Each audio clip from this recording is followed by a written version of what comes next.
All right, let's go ahead and get started. It's 6:32. We need every minute. I'll call this meeting of the Waco ISD Board of Trustees to order. I see we have a quorum. I see Mr. Vidania, Mr. Sykes. I saw Mr. Manning, and I don't have my gallery view up. There's Miss Houston. So we've all been here every time, so I would guess we're going to end up having everybody here, but we've got 5 of us right now. Thanks everybody for joining us in the middle of March Madness. You know that's a sacrifice, right? I do, I know, and everybody can kind of have their smartphone on the side and check their bracket teams. No. So with that, I don't have any other business. I'll just hand it over to you, Dr. Kincannon. Thank you. Welcome, everyone. We're in for a great meeting this evening. We do have a lot to get accomplished, and it will be very similar in format to our last meeting. The only thing I have to mention is that we do have a packed meeting, and we do want to try to get done by 8 o'clock. So as you think of questions, if you could put them in the chat box or hold them, that would be great. And we'll try to get to those as we can. And of course, as we did last time, there'll be plenty of opportunity to talk in our smaller groups. So O'Connell Robertson, take it away. Right. Thank you, Dr. Kincannon, and appreciate everybody's effort. And for me, Texas Tech lost out of the bracket, so the March Madness is over. So we'll expect your attention here on the presentation tonight, but appreciate everybody's participation and focus. And of course, we're going to have fun tonight. This is meeting number 5 for us. So we are nearing the end of this initial process with just a couple more meetings to go.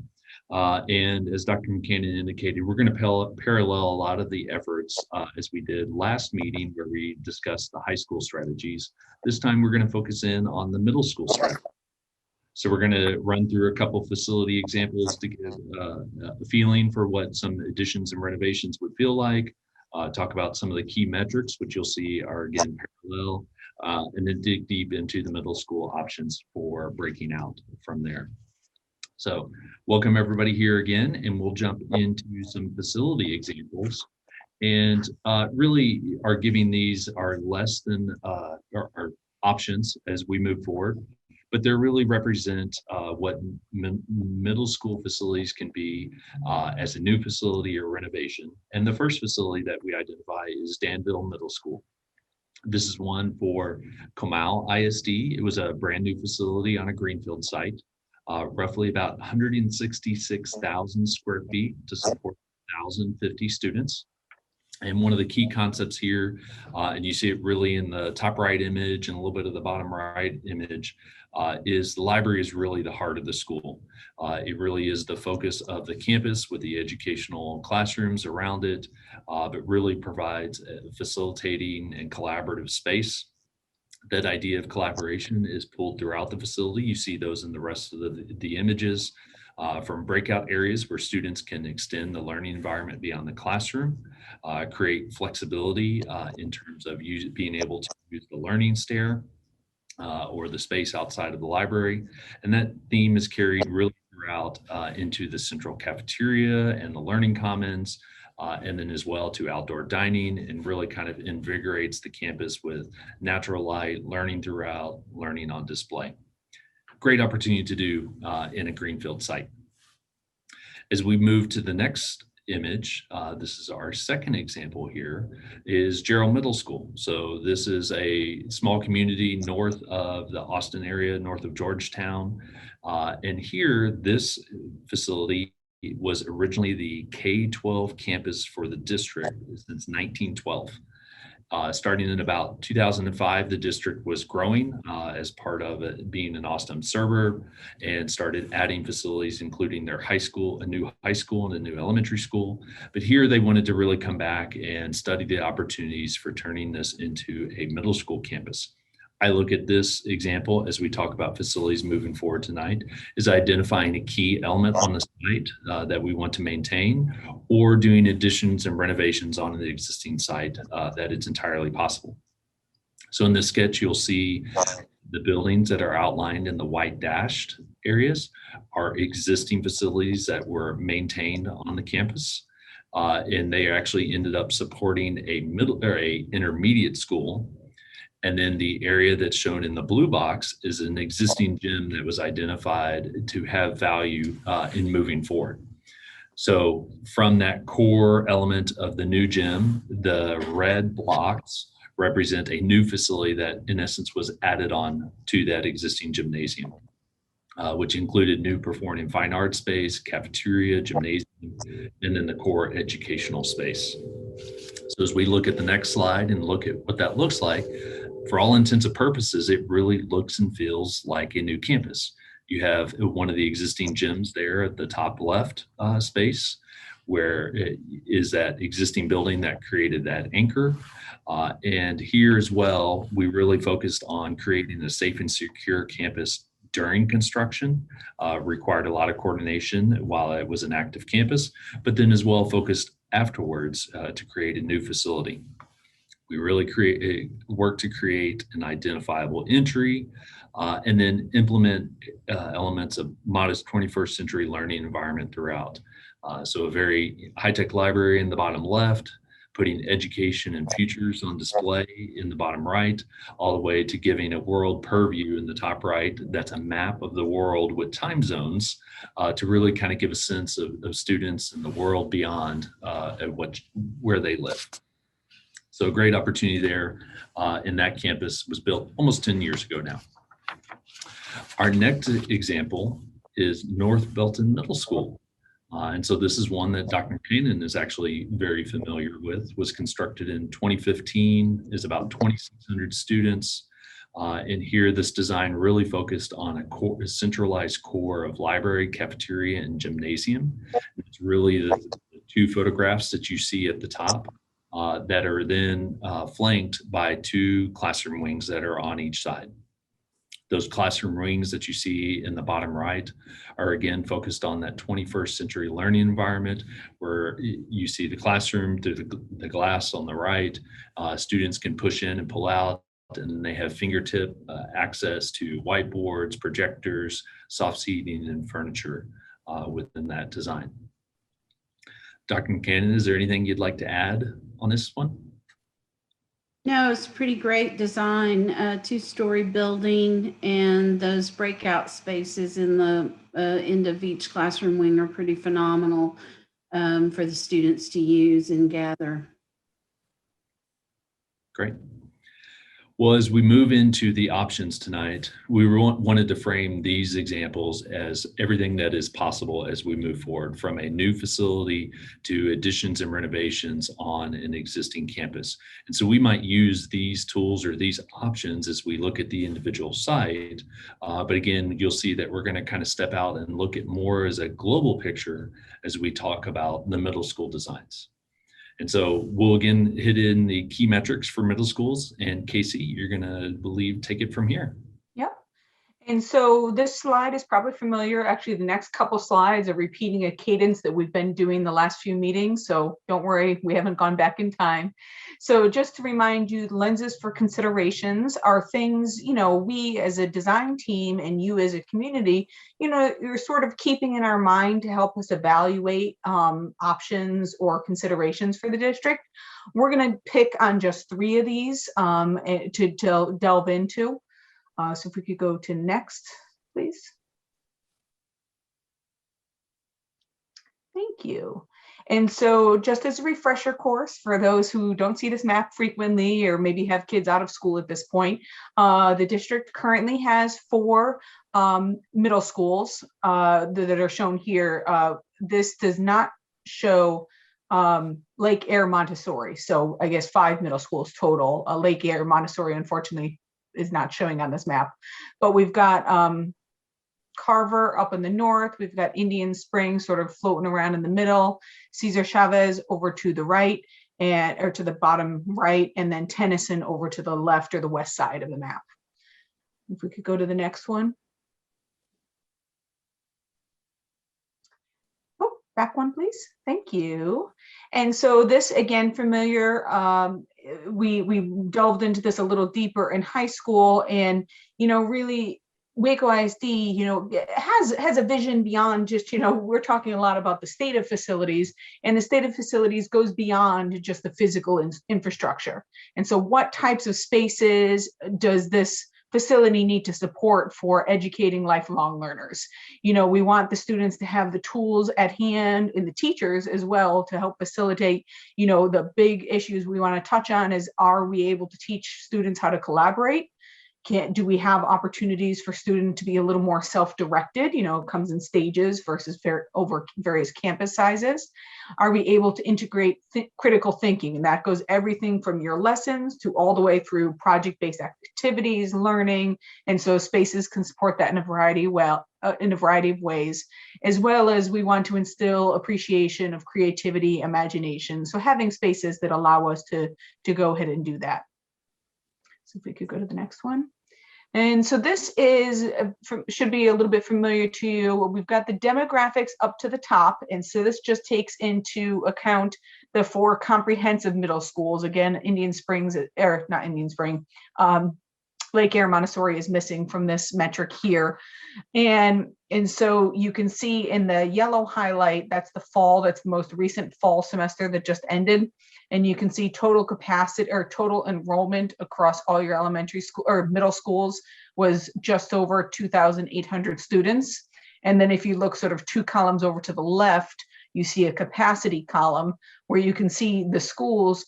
Many of the schools are actually built oversized. That they were built at a time, with the exception of Tennyson, they were built at a time that,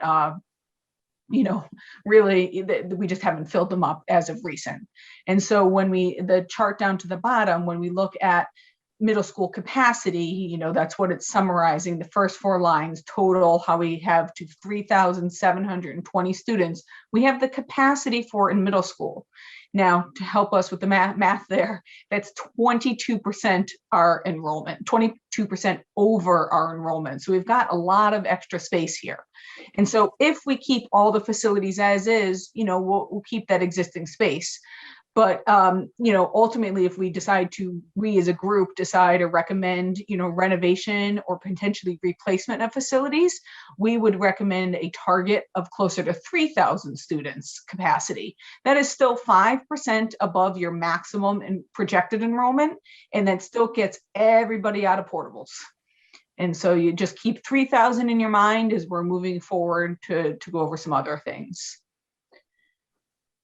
And I wanted to refresh, this one came across our meeting a couple meetings ago, and here is just talking a little bit about school size. And so, if we were to max the size or match the size of Cesar Chavez, which is your most recent middle school, that's just over 1,000 students, there's a certain implication to staffing and support of that.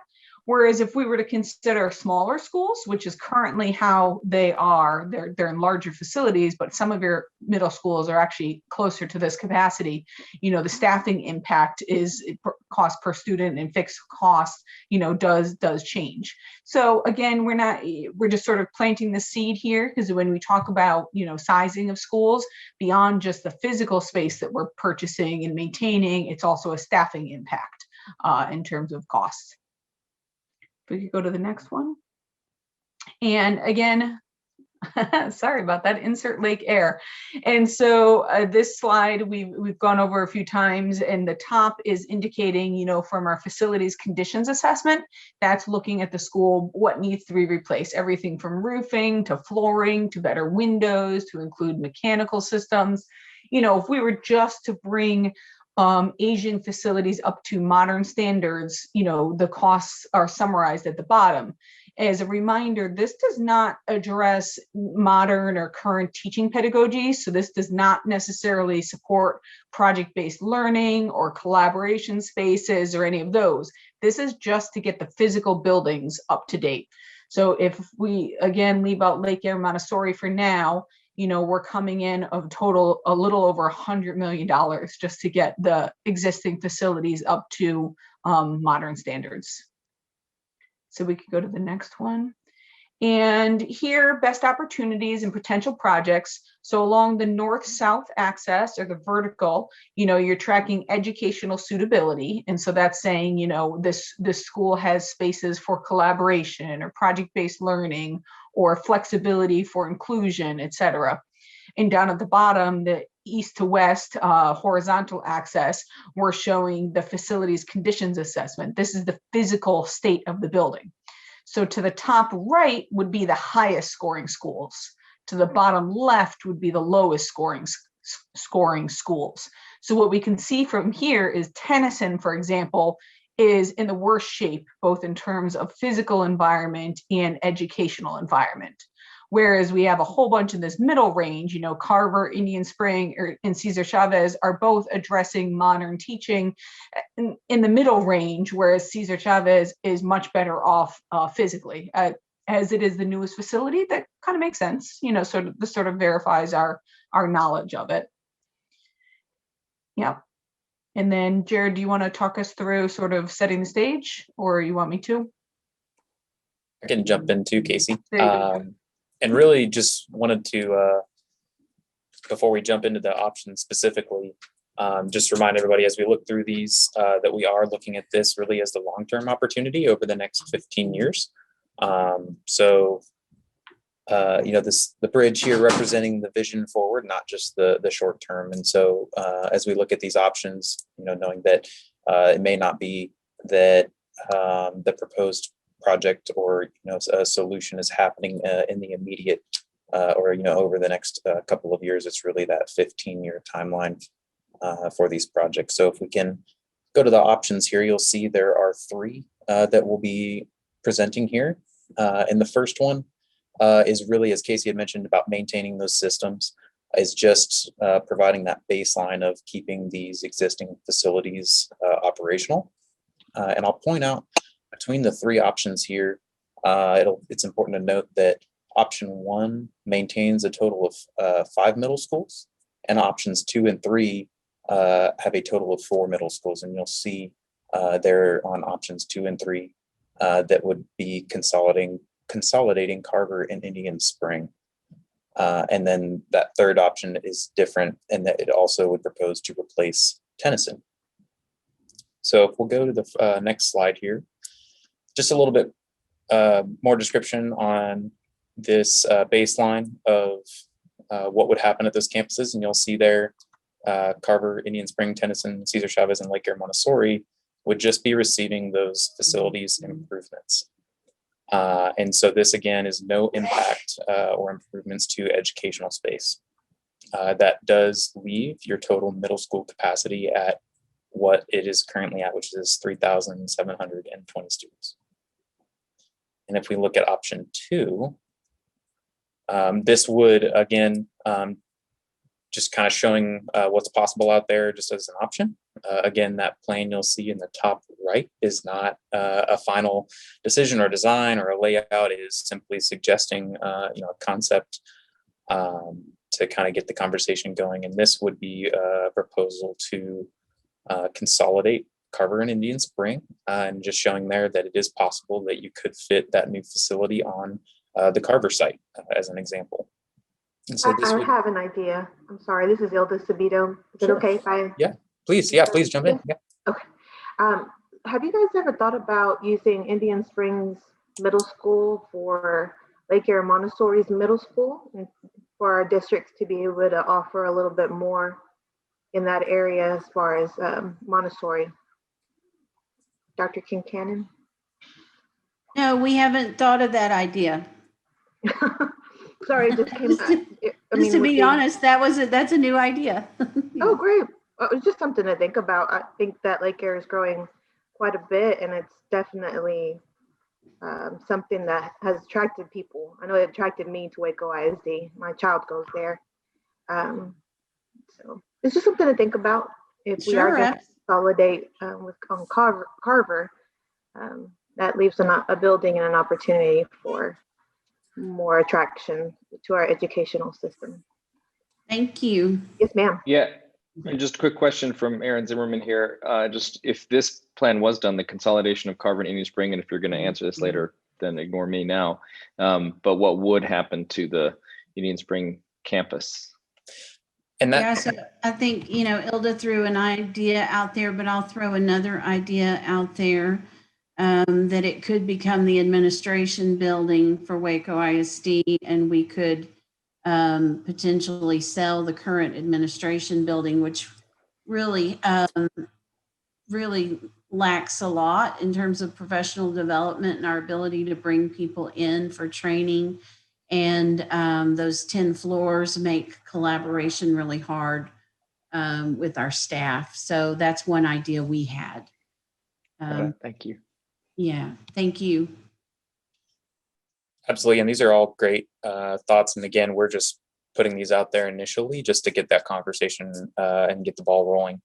And so again, as we're showing these options, just keeping in mind that it's not just these three here. We're open to having that conversation and can look at especially what happens with the Indian Spring campus, as well as options for the new facility. And so you'll see on the left side of the screen there that this does remove the FCA scope from Carver and Indian Spring for the most part. And down there at the bottom, that estimate is shown basically to compare your baseline with the new facility. And so what that 50 to 60 million number is representing is essentially the what's it going to take to keep that building going for the next 10 to 15 years. And then that additional $10 million is what is option 2, which is building the new facility to replace or to consolidate Carver and Indian Spring. So we're trying to show apples to apples here of your option 1 to option 2, and just how that cost is different. And then you'll see too that the middle school capacity by consolidating does come down a little bit closer to that 3,000 number, right at 2,910. Jared, did you want to chime in with anything on this option? Yeah, so I think as we looked at the options and to answer a couple of questions that Aaron, you had asked about enrollment and forecast within the chat, and that the numbers are based on the demographer's estimate. So he is looking at regionally what is occurring, and then specifically what is happening within the Waco ISD boundaries. And so I think, yes, to answer your question simply, yes, the growth is outside of Waco ISD from there. And that was some of the information that we had presented, I think last meeting or the meeting before that. But he has about a 30-page presentation where he's chasing housing starts and those kind of things. Yeah, they look at historical data and birth rates, and they usually trend pretty much on track. Okay, thank you. At housing as well. And so I think to then get into the options. So option number 1 is in essence, create the baseline of where we want to move forward. And so as we really studied the data that was before us from the capacity and the enrollment to then looking at how do we move forward? What is the opportunity cost for a new school? And also additionally listening to some input, just like Ms. Sabito had indicated, here's a great idea. Well, let's chase that idea. And so the discussion was, looking at the communities of Indian Springs and Carver, and generally those campuses are about half used in terms of capacity enrollment. So there's that opportunity as we look forward to kind of bring together the items that we talked about in lenses from operational cost, but then also opportunity to enhance the number of staff per student because you have a higher campus enrollment. And then as well, I look at the opportunity cost, and I think you see it. What we saw is at the bottom line is to maintain the facilities exactly as they are. You're seeing $50 to $60 million of cost, and for a premium of $10 million, you get a brand new facility between the two that meets all those educational needs from that standpoint. So the 50 to 60 million, remember, would just be addressing materials and systems and not addressing educational space. So it would be over and above that. So really, you could say option 1, if you wanted to implement all the goals, would be above it. And so that's this balance that we're really looking at and wanted to present of how do we address the district goals for educational, how do we address capacity and long-term operational, and some of the lenses is really the feedback we're looking from this group of, how does this look and feel as we move forward? So any questions about option 2 before we move over to option 3? This is Trustee Manning from District 1, Waco Independent School District. Are we considering family? Are we considering people in the East Waco district also? Yes, go ahead, Jared. I was going to say, absolutely, that's what we're looking for. And I think the question would be, do you have a specific concern there or anything that we would want to address? Because we are always interested in neighborhood schools. We have to be looking at how far do our kids have to go to attend schools. Absolutely. And I think as you look at the map, that was part of the reason we had shown that is those are 2 of the closest campuses in location. Okay. Okay. Well, I'm slightly confused right now. They may be close in area and stuff like that, but what will the parents and the kids that need to go to these different to the schools, what will that entail? Yeah, so I think when you make a change like this and you take a campus offline and you relocate students, then you would redraw attendance boundaries and you would look at your transportation services. I think Indian Spring, I don't know that you necessarily consider that a neighborhood school, although I'm still new to the community. But I'm not sure that would be any further for students to go to Carver, but we'd have to look at the map and study that. I'm gonna put the point that dealing with the people over here in District 1 and District 2 that may not float. So, and I think, Mr. Manning, one of the things that we would love to hear as we move forward is that feedback from the group. It fundamentally, is this option palatable? And would the community support this type of option?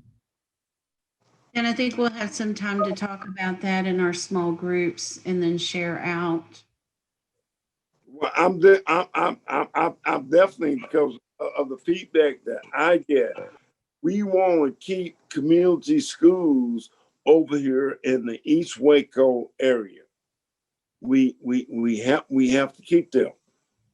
And you're talking about with J.H. Hines, you're talking about Carver, and even in Indian Springs.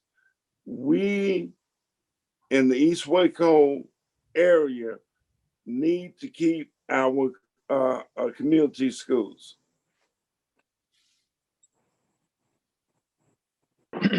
Correct me if I'm wrong, but it sounded like this proposal is to keep the existing Carver campus, which would be is in East Waco, correct? Yeah, this drawing that Jared has shows Carver being built right on site, on the same site it's already on. So just like Waco High School, it would be a rebuild, but it would combine Indian Spring and Carver. So the most beautiful, most technologically advanced, newest middle school in Waco would be in East Waco in this proposal. That's correct. Okay. And is that also saying that we will eliminate Indian Springs? Yes, that is this option that Jared is showing you all right now. It takes Indian Spring offline and builds a new school on Carver property. Okay, what would be the capacity of the new school? So right now, we're showing 1,060 students. We'd really want to hone in on the right number there, but that matches Chavez Middle School. Mhm. Okay. Also matches Tennyson. They're all in that 900 plus range. But but like I say, bottom line, they still keep a school over in the East Waco neighborhood. Correct. Okay. Norm, that's this one proposal. Okay, it's one possibility, but let's keep looking and see what else is available. We're not going to make these decisions tonight. Yeah, we're gonna go work through. Jared's gonna work through all of them, and then we'll talk about them all in small groups. Yeah, we're getting kind of bogged down in this. Well, I think it's important, and it does lead in because it is a key factor in the next option here. And so I think as we looked at the data, and that's really about the facility condition assessment, we heard a lot of discussion, from the district about needing to meet the needs of Indian Springs and Carver. And that's observable on site. It's what we've identified as the data. But when you look at it as well, Tennyson also has additional need, not only in terms of the condition of the facilities, but then as well, the number of portables and ultimate capacity of the district. And so I want to bring back the idea of, as we look out 10 to 15 years down the road, we're not saying any of these would happen all within the first 5 years, but that long-term plan would be over time is, again, look at consolidating Carver and Middle School and Indian Springs Middle School onto the Carver Middle School site, maintain a new facility in East Waco, and then working through a replacement school at Tennyson Middle School. And that's the diagram that you see at the bottom right. So in that, I will roughly say 5 to 15 year period, that's when a new Tennyson Middle School would come online. Ultimately, so that the district would have 3, I'll call it comprehensive middle schools at Carver, Tennyson, and Chavez, roughly at about the 1,060 student level. And in addition, Lake Erie Montessori, which would support the pre-K through 8th grade program. And that pair of 4 schools would meet the capacity needs, maintaining the capacity needs with some extra for Waco ISD to address that next 10 to 15 year period.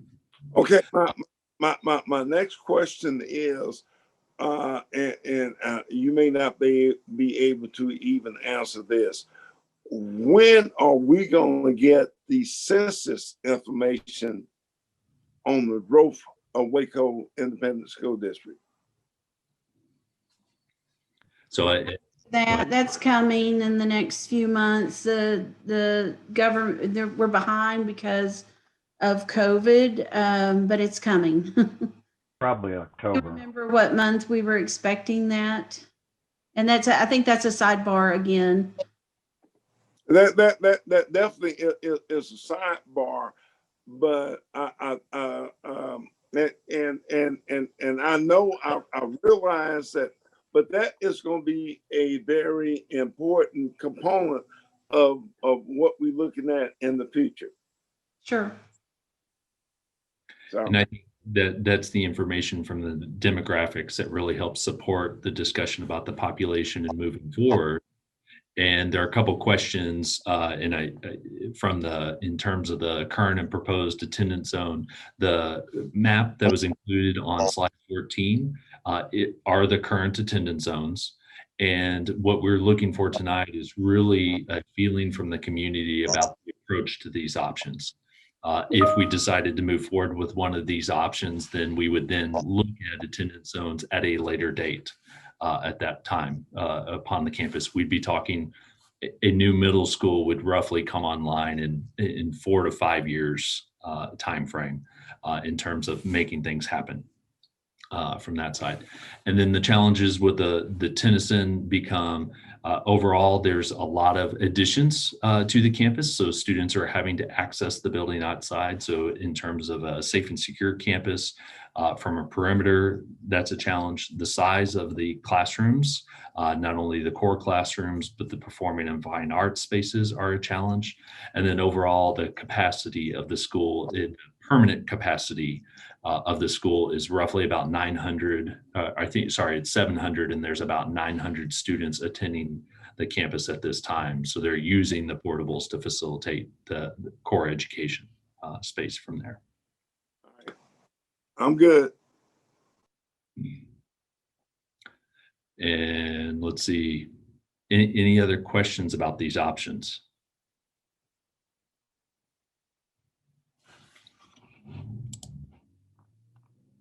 Okay, so I think really as we move to the next slide, this really kind of summarizes the three of, again, what we've been looking at in terms of the data. And you'll see option number one is maintaining the campuses as is.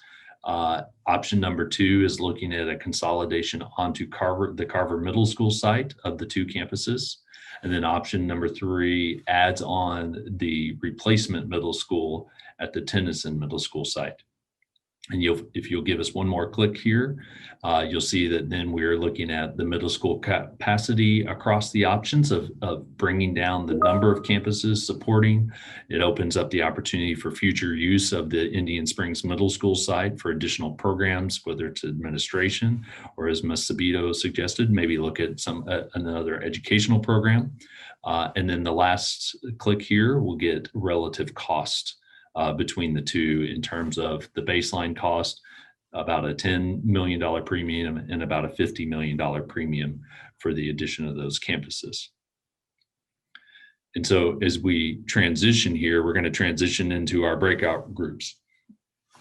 And we're going to do a three-step process. The first is we're going to poll everybody and get a sense of where they stand right now. Then we would break out into groups, and we'll talk a little bit about the breakout of the groups, but the goal is really to discuss these options and those lenses, which include all the things that y'all been talking about. So you're right on top of it, from the impact to education, location and neighborhood schools, transportation, operational cost. But again, keep in mind that we're thinking 10 to 15 years down the road. We'll come back, report out, and then we want to take a final poll to see if people's opinions have changed there along the line. So we'll start off with the first poll. And so if you will bring out your phone, and what you will see there again is if you will text, the phone number you will text is 22333. And the first message in the text you will type is OCR 1950. And it'll say, congratulations, you've joined. And then you will add in, you will text 1234 or one of the options for the options. And we'll give everybody here about 30 seconds, and then we'll start looking at the poll results and see if we're getting close to about 60 responses.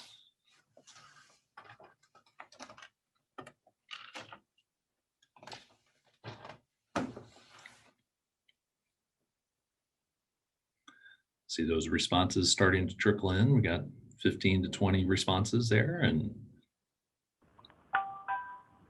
Gerald, are you saying that a new school on the Carver site would cost $10 million?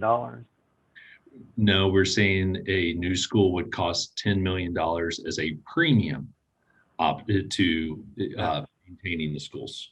Okay, so what are you suggesting the school itself would cost? Doug, do you remember that number off the top of your head? If not, It was between 60 and 66 million, somewhere around the 65 million. Is that ringing a bell, Jared? That sounds about right. I think it was 66 million. What's the capacity of J.H. Hines?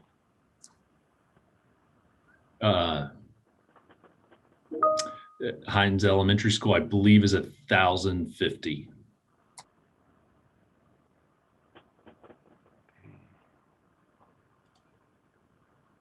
And so what you'll see, and actually as we work in reverse, it's a discussion that goes on. We've started at the high school level, which actually has the most specialized space, from the gymnasiums, the number of seats, to CTE labs.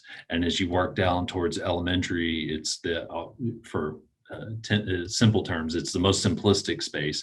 The cost per square foot actually decreases along that lines. So middle schools are in the middle of the road between the high school, which has the highest cost, and elementary school like Hines that has the lowest cost between the two. I'm seeing in the chat a question, a reminder about the differences between option 2 and 3. Could we go back one slide? And yep. Well, maybe not. Jared, do you want to recap this again, the differences between option 2 and 3? Sure. So, and I'll recap them all as it is. So option 1 is keeping the facilities as is. So, you can stay on that slide or either way. But option 1 is maintaining the 5 middle schools as they are right now and improving the systems to be able to support that. So the key with that option would be is you're not addressing educational space in option number 1. As we look at option number 2, that would be consolidating the students from Indian Springs and Carver Middle School onto the Carver Middle School site, providing a new campus on the East Waco area. Option 3 is my favorite state. Complete that consolidation as well for Indian Springs and Carver, but adds a replacement Indian Springs, the project to that. So you no longer just maintain this, you would replace that campus as well. Replace Tennyson. It sounded like you said replace Indian Spring, or like with a new Indian Spring, but a new Tennyson, right? Be a new Tennyson. Option 3 is a new Tennyson, and then I'll call it a new Carver Middle School. And option 2 is a new Carver Middle School as well, just no new Tennyson. Correct. I didn't see there was a cost. May I add a comment to this?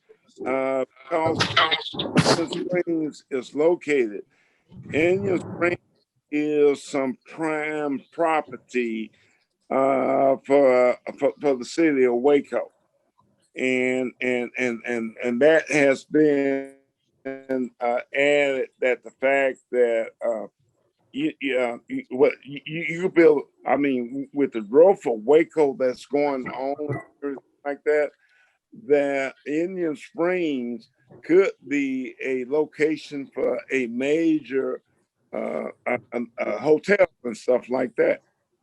So with the money that we could get if we sold Indian Springs, be put into the enlargement and development of Carver. So that money could be, and I'll let Dr. McCannon jump in as well, but yes, you could do that. And I believe what we were looking at is, from this group, we were looking at how do we address the middle school impact?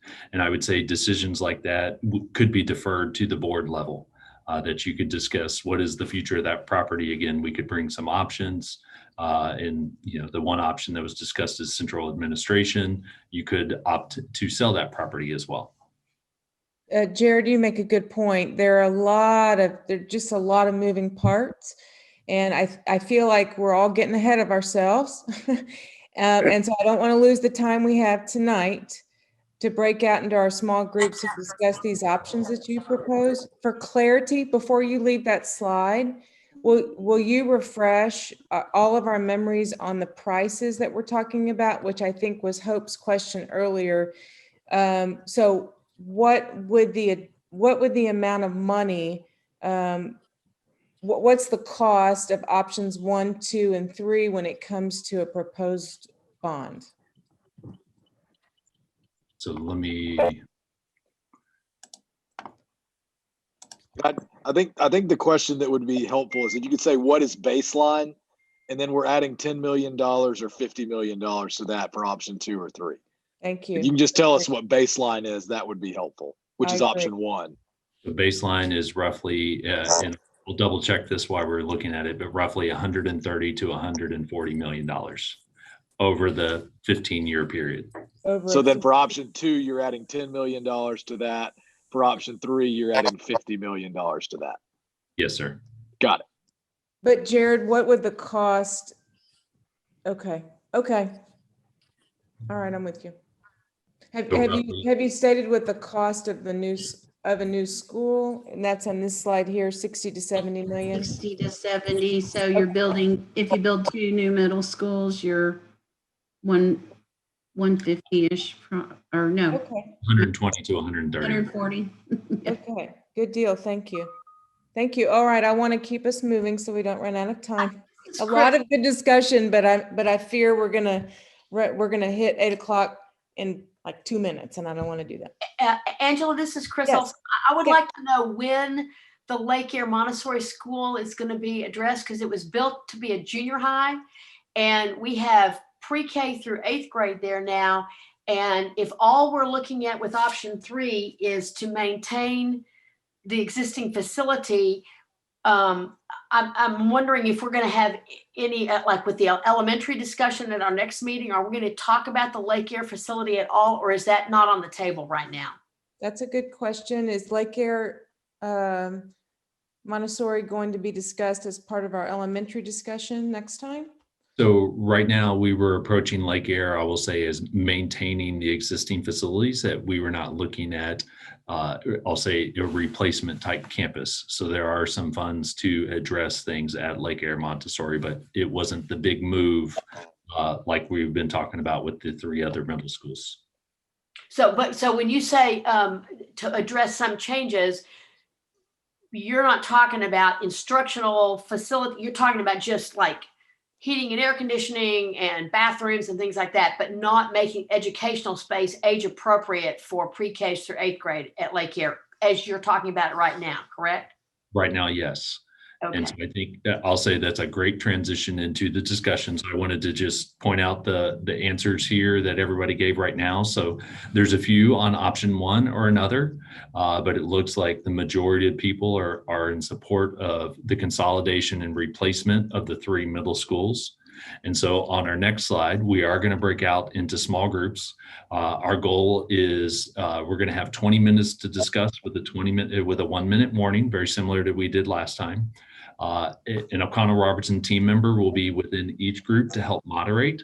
And really our goal is to discuss these things and confirm, what are the challenges, those kind of things. So Chris, to your point, if you wanted to really see some improvement to Lake Erie, you could say that our group's recommendation is to follow option 3, but we want to see educational improvements at Lake Erie Montessori as well.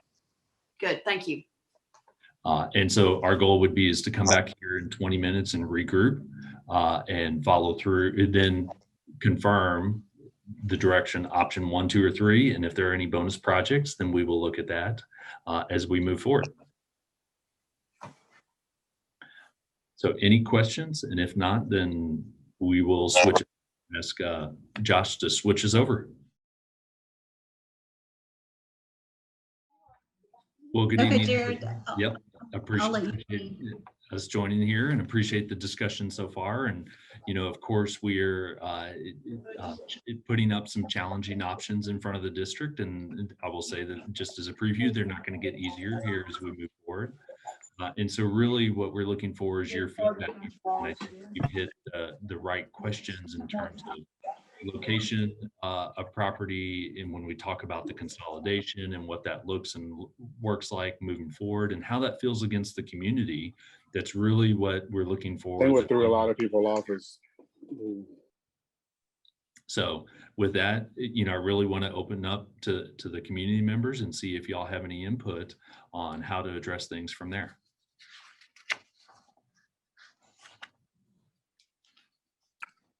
Eek. Carrie, I think you can go first if you'd like. Yeah.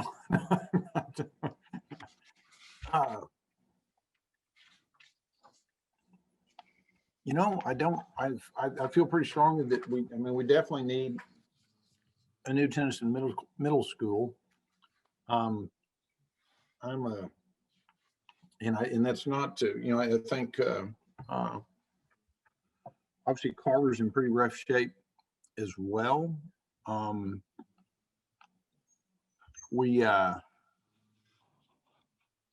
think it's going to be a little bit hard within ultimately what ends up being our budget to bite off building 2 brand new middle schools and a high school. That's going to be a pretty tall order if I've got all my numbers added up right. I think so too. So question I have is when we get to budget, if we'll need to make a decision on which one goes first for the first bond election. Hey, just to make sure that I was reading the slides right. Okay, the ticket on a brand new middle school is 60, 70 million? 60 to 70. Okay, so I guess I read it right. Yes, so 2 of them, and then we haven't touched elementary, so I think we have to get to the end and put the numbers together. Right now, we need to talk about what we think the best plan is, and then we'll have to work through the budget piece. Jared, I was trying to remember what percent of the students are in portables at Tennyson Middle School, and I think it's about a third. So currently the capacity is 790 students, and Tennyson has been at 920 students, 940, somewhere in there. So you've got 130, 140 in portables. Mm-hmm. So we're relying too heavily on portables there. Yeah, that's absurd. It is, and it creates security issues around the campus. And then, of course, some of the portables are aged out too, so that creates another problem. But then we have other issues there. When we talk about just updating equipment right now, we've got some power issues. I know I've heard our technology director talk about struggles to put in a new computer lab because of power. That building was built so long ago, and power needs to be upgraded. So we've definitely got some of the similar problems to Waco High School or a Carver Middle School, but compounded by lack of space. Yeah, I have a daughter and she goes to Tennyson, and I think all of her classes are in portables. I think the only time she actually goes inside is for lunch. Wow. Yeah. My question is, if you consolidate Carver and Indian Spring and you don't do Tennyson, aren't you just putting more pressure on Tennyson? So part of what we would look at, so in option number 2 is you would maintain it as is. And so this is this kind of balance, I'll say, between option 2 and option 3 is moving students out of portables to permanent facilities a priority. And so you could look at building permanent facilities on Tennyson to bring that to capacity, but then I look at it as you have to balance additionally with the cost of repair of the system's educational environment. And so that's really where we drew to option number 3 of it's a replacement, is the opportunity cost is pretty high between the two. So, visionally, and this is what Dr. Kincannon was saying, is the long-term goal, I would say, of option 3 is to replace, 2 middle school campuses from 3. It creates operational savings. You're addressing the long-term facility cost. But then as you look at the budgeting side of knowing that you can't do it, which one comes first? So it may be in year 1 to 5, we do the consolidation of Carver and Indian Springs. And then year 5 to 10, we come back and we replace Tennyson. And so that's why we're really intentional about that, the bridge slide of we're really thinking 15 years down the line of, what do we want the future of Waco to be? Now, next bond program, you're going to come back and relook at it and make sure that's still the right decision. And maybe there is more growth in the city and, it changes some of the answers, but, that's the intent of a master plan is to kind of look long-term to make sure you're making that right first step. I hope it doesn't. I don't think it will take us 15 years to take care of our middle schools. That's too long in my opinion, but I think it will take us 15 years to take care of elementary. And so the next meeting I think will be a little bit harder because our needs are certainly more than the money. I like the option to build the 2 new middle schools because we bring all 3 middle schools up to a relatively equitable place in terms of environment and quality for our students. I think we have a little more opportunity with the 2 new campuses to do some innovative things instructionally, but Cesar Chavez is a really great campus facility wise. It's pretty good. So I like taking care of that. And then if Waco High School is taken care of, then your secondary schools you begin to see your secondary schools are on a kind of an even playing field. And then we can start attacking elementary, which I think will Dr. take Kincannon, longer. when does the district see the most attrition from a school perspective? Is it from elementary to middle, or is it from middle to high school? Yeah, that's a great question. I haven't studied that in depth here, but I can tell you we're in Belton. It was kids came back for secondary school, and so that might be the case here. They would leave sometimes for private school or charter school at the elementary level, but by the time you get to secondary schools, they want to access the rich courses that we offer at the high school level. And I don't know if that's true yet in Waco ISD. I haven't studied that yet. It could even be the opposite, but I don't think so. I think, general, and it may just be, maybe there's not a difference between elementary or secondary here, but I honestly don't know that yet in my short time in the district.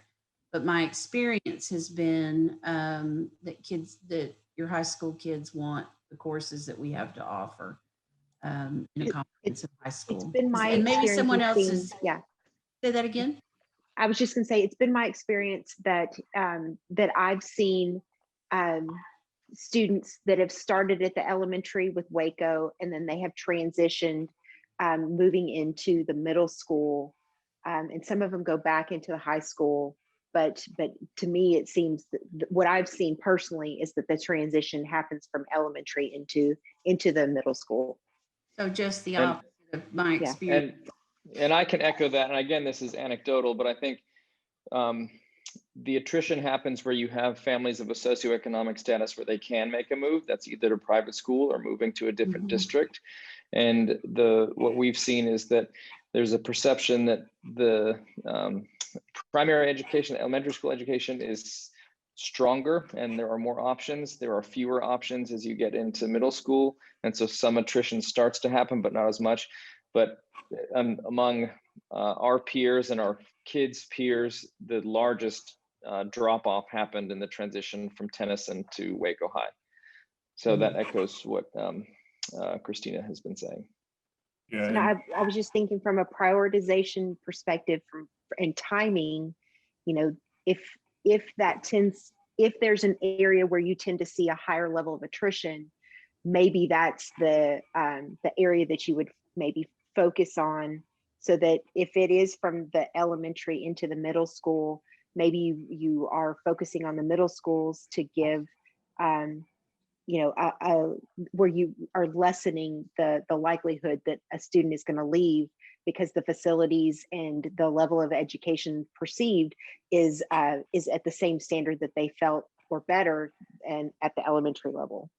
Yeah, I appreciate those comments. I was actually just telling my chief of staff that today, that I would really appreciate the focus on our secondary schools. I think it would make a huge difference for community perception. And we are going to have to prioritize. So I like your line of thinking. Yeah, I'll kind of third Chris and Aaron's comments. That is my experience, of course, not representative of necessarily the average family, but for those kind of, I guess, in my band or demographic or whatever it is, that we tend to see engagement at the elementary level, and then kind of exploring whether an out of district move or transfer or middle school or a private school option around 6th grade. I just to put my 2 cents in terms of the options. I mean, I love option 3, just like I love the new high school for Waco High.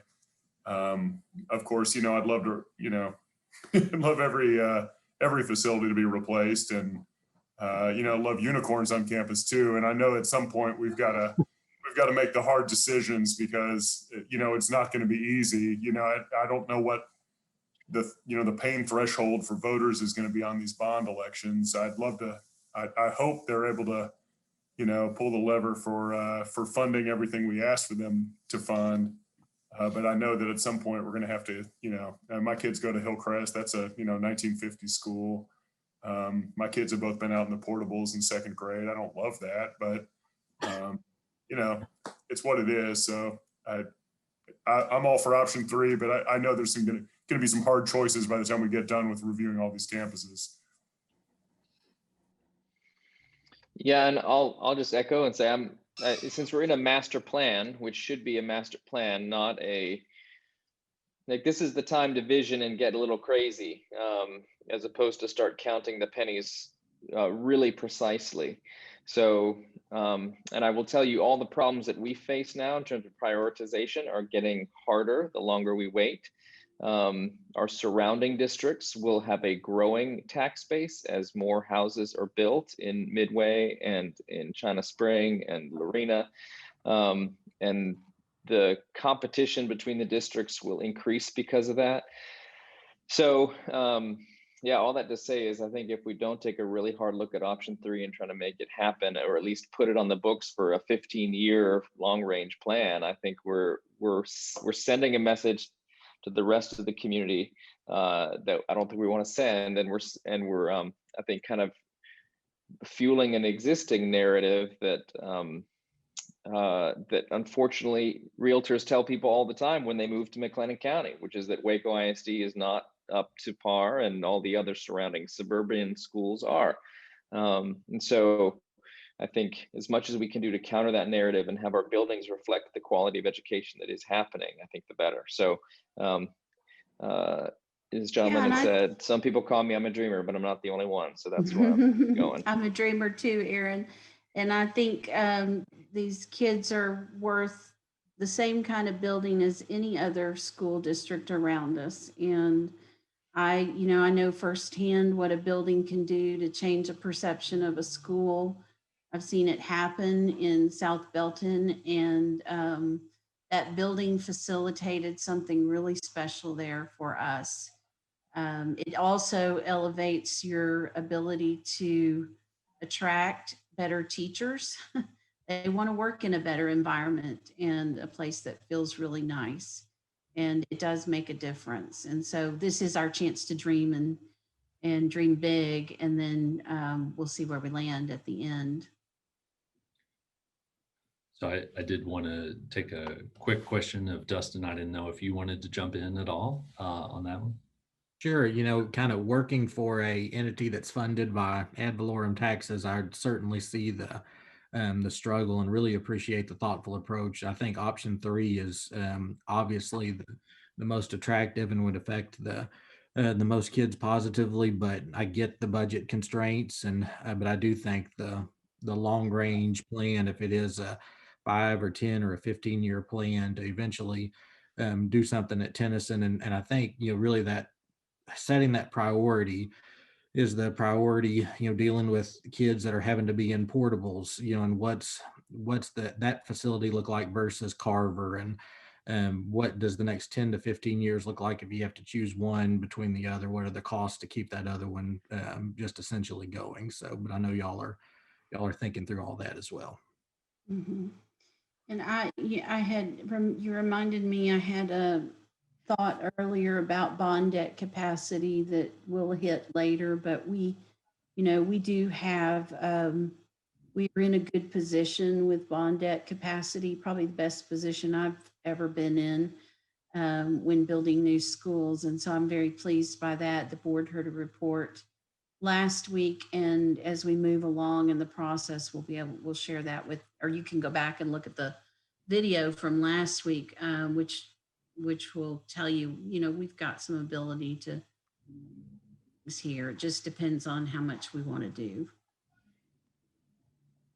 And then also we've got a good tax base. I was going to ask the group, nobody supported option 1 here or option 4 or the other, but just wanted to be able to give the opportunity if there were any other opinions or thoughts on that one. Put those options back on the screen. Option 1 was maintaining as is, and option 4 was other. So someone had another idea.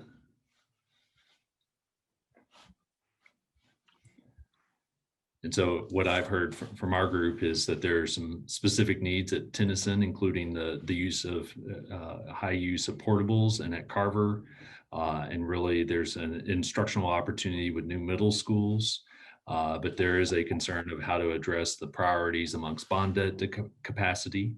But ultimately, option 3 provides an option to improve secondary campuses, in this case specifically middle schools, to maintaining the schools, but then also competing with the adjacent districts. It does seem to me that Tennyson is kind of a non-negotiable. Something's got to be done there. That's a train wreck with the capacities, and folks that have kids there understand that. I guess I also think that if we do choose to take the step of consolidating Indian Spring and Carver, then I'm not sure, I don't remember what the capacities and the numbers add up to, but we're probably going to have to do something there as well. I'm not sure it really means that we've got to have a brand new building over there. I can't remember the shape of things, but I know that politically that'd be a real contentious issue if we did not. I think we heard that tonight. But I think the building. I think, you know, you saw that chart Jared had, but I think that shows Carver and Tennyson about equal in line with each other, with Tennyson being at the bottom. Yeah. But I think Carver is every bit as bad a shape as Indian Tennyson, with the except in some ways Tennyson is better, and with the exception of the portables. And then, you know, Carver was that 1950s where they built the wings where every classroom door opened outside, then they closed in the wings, and there's no heat or air conditioning in the hallways, and it's just not a really bad shape. Yeah. Okay. Currently, if you visit, there's a heartbeat to the school, quite literally, that over the PA speaker, it thumps into a nice rhythm. What is that from?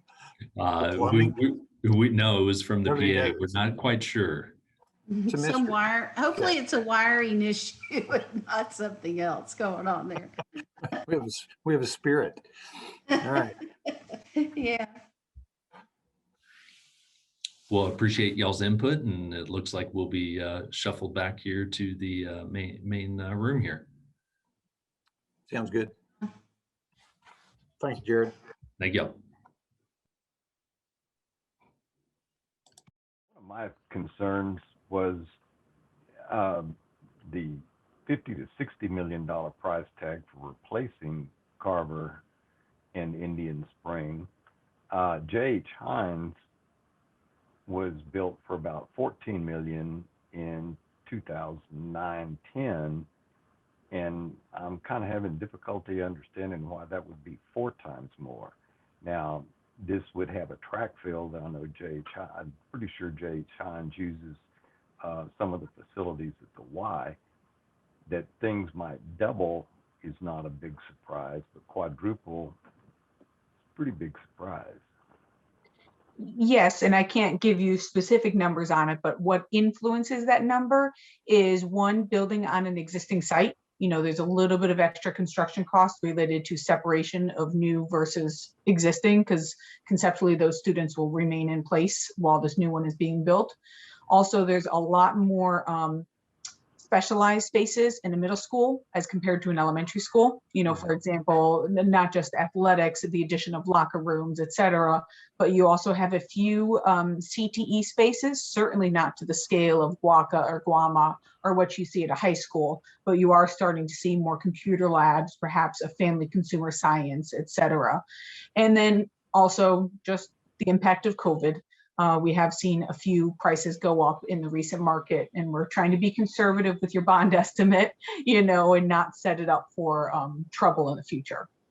Well, and middle schools also have your fine arts spaces and your art spaces, orchestra, band, choir, theater. So. Mm-hmm.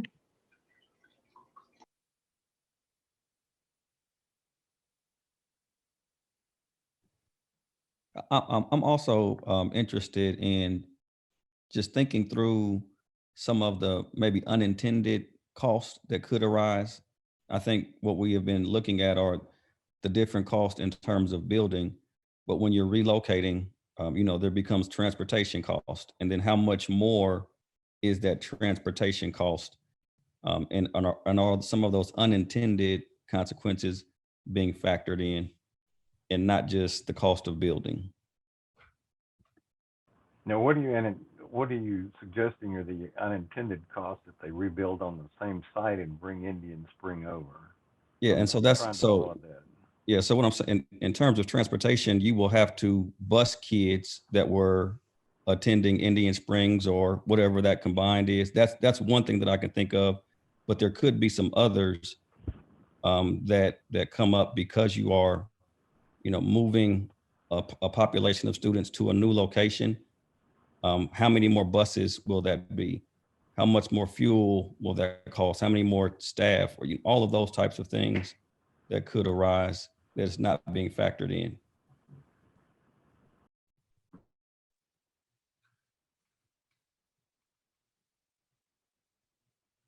All right, and I was writing that down. I took a pause. Absolutely, those sort of operational costs go hand in hand with some of the previous charts. We saw a little bit about staffing, the staffing impact of a consolidated school. And so I'll continue to write that down and keep it in, but it is not currently accounted for in the current numbers, just because those numbers are purely related to physical building and site development. I know more about Carver than I do Indian Spring, but I guess the question is, are they going to change the attendance zones? Because they bus students all the way from Kate Ross all the way to Indian Spring when those students are like right around the corner from Chavez. With the consideration that they're talking about merging two schools and moving that school. I mean, I know they're only 6 minutes away or so many miles away, but is there any discussion about attendance zones changing to keep those students that are being bused all the way from 35 on the same side with Cesar Chavez all the way over to Indian Spring or the new Carver? Because now you're talking about having to cross the river and do all these other things. So so that I'm told is going to be ultimately up to the board, the school board, to sort of decide, the impact of that. I think it's the purview of this group here to sort of express an opinion in concept. What are our preference or thoughts about which schools are consolidated? If we consolidate, do we build new? But I think that's where we got bogged up in the when we was in the other part, and that's where I think some of either the thought process or whatnot was coming from, because it's like, well, you have the neighborhood school part of it. You have schools in the neighborhood, but you have some kids that live in that neighborhood which drive right past the school that's in the neighborhood to go to another school. So I think that's part of the maybe where some of the confusion was going on. So. I think there's also a little confusion about that this is going to be on the footprint of Carver and not on a new footprint, right? That I thought that there was a little bit of confusion about that as well. Yeah. And this is I'm going to ask this question. My impression was that Indian Springs Middle School isn't really within walking distance from any of the elementary campuses that feed into it. It's kind of on its own. I mean, everybody knows where it is. It's kind of on its own little island for that. So I'm just curious about whether or not to me, that makes it a little more palatable than trying to look at one of the other schools that really are in the neighborhoods. But I mean, I'm not sure if I'm missing a school that's super. I don't think you are. My impression was that Indian Spring was not a neighborhood school, and clearly Carver is, and that seemed to make sense. Obviously, there are transportation issues, but nobody lives really around Indian Spring. The idea of maybe selling it could raise some funds. James, were you saying that some kids, for some, it will be in fact farther for them because they live around Chavez and they're already going all the way to Indian Spring, but now it'll be further for them to go to Carver? I would think so, because you have to go across the river. Now they would have to cross the river to get to Carver. So I would think that it would be a little bit further. So it makes sense to whatever that redraw. calculates in miles. So you were wondering if we would in fact like redraw some of those lines to make it easier for those kids? Right. Yeah, that would be smart.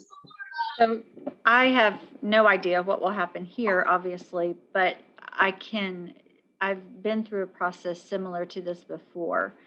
And after the schools were determined what was going to happen, and I don't know, I heard Casey, you mentioned a board decision, but I was a part of a committee where there were parents and, you know, a lot of stakeholders involved that were connected to the campuses that were involved. And they worked, you know, for several months while the school was being built to work on those attendance lines. So there were a lot of opportunities for community input.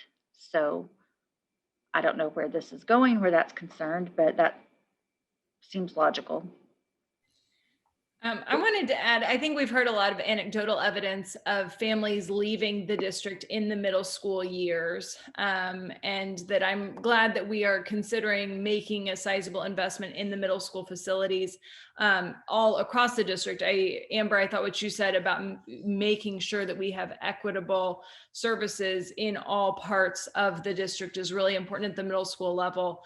But it seems like this is a place where we are losing student retention, and I would love to see us really make an investment to make families excited to have their kids at Waco ISD schools in those years. I loved what Ilda said about Montessori and being at that building, even though I guess it would make sense to make it a new admin building. However, even if it's not putting Lake Aire's middle school there, my kids go to Lake Aire, and if it meant that there would be more kids from the east side who got access to Montessori, if moving it to Carver or moving part of the middle school, that just caught my attention when Ilda brought it up, because like I would have to drive my son across town, but I wouldn't mind because I want other students to have access to Montessori. And it does keep people in Waco ISD because it's such a good philosophy, a good program. I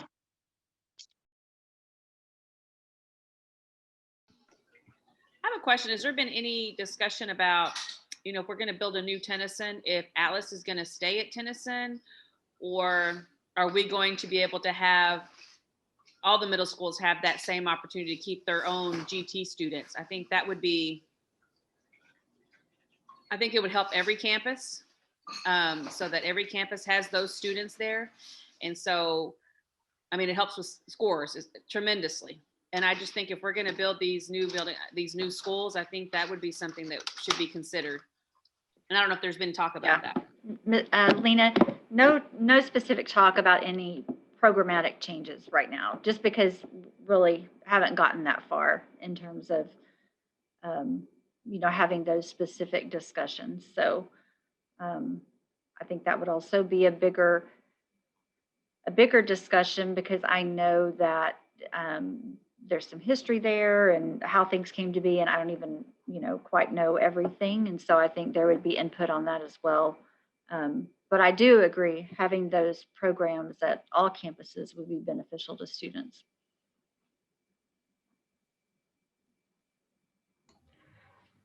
Casey, Robin, will these questions be answered? Like we brought up a lot of questions about attendance zones and that. Will those be answered, or will they just all go to the board for discussion after these advisory meetings? I mean, I think just keep asking them, because that's kind of, you know, the job of the board is to hear these questions and make sure they get answered. And so if you feel like they're not either getting answered in the context of this committee or later down the line, I mean, you know. So we are recording all of these questions from the small groups and from the general discussion, and we're compiling them. And the goal is ultimately to produce something that addresses all of these or responds to all of these.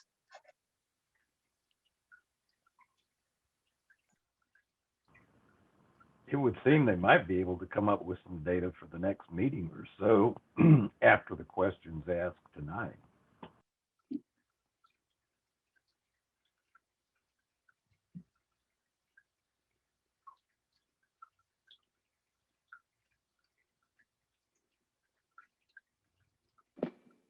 Casey, was there another a specific question I can't remember that we were supposed to discuss?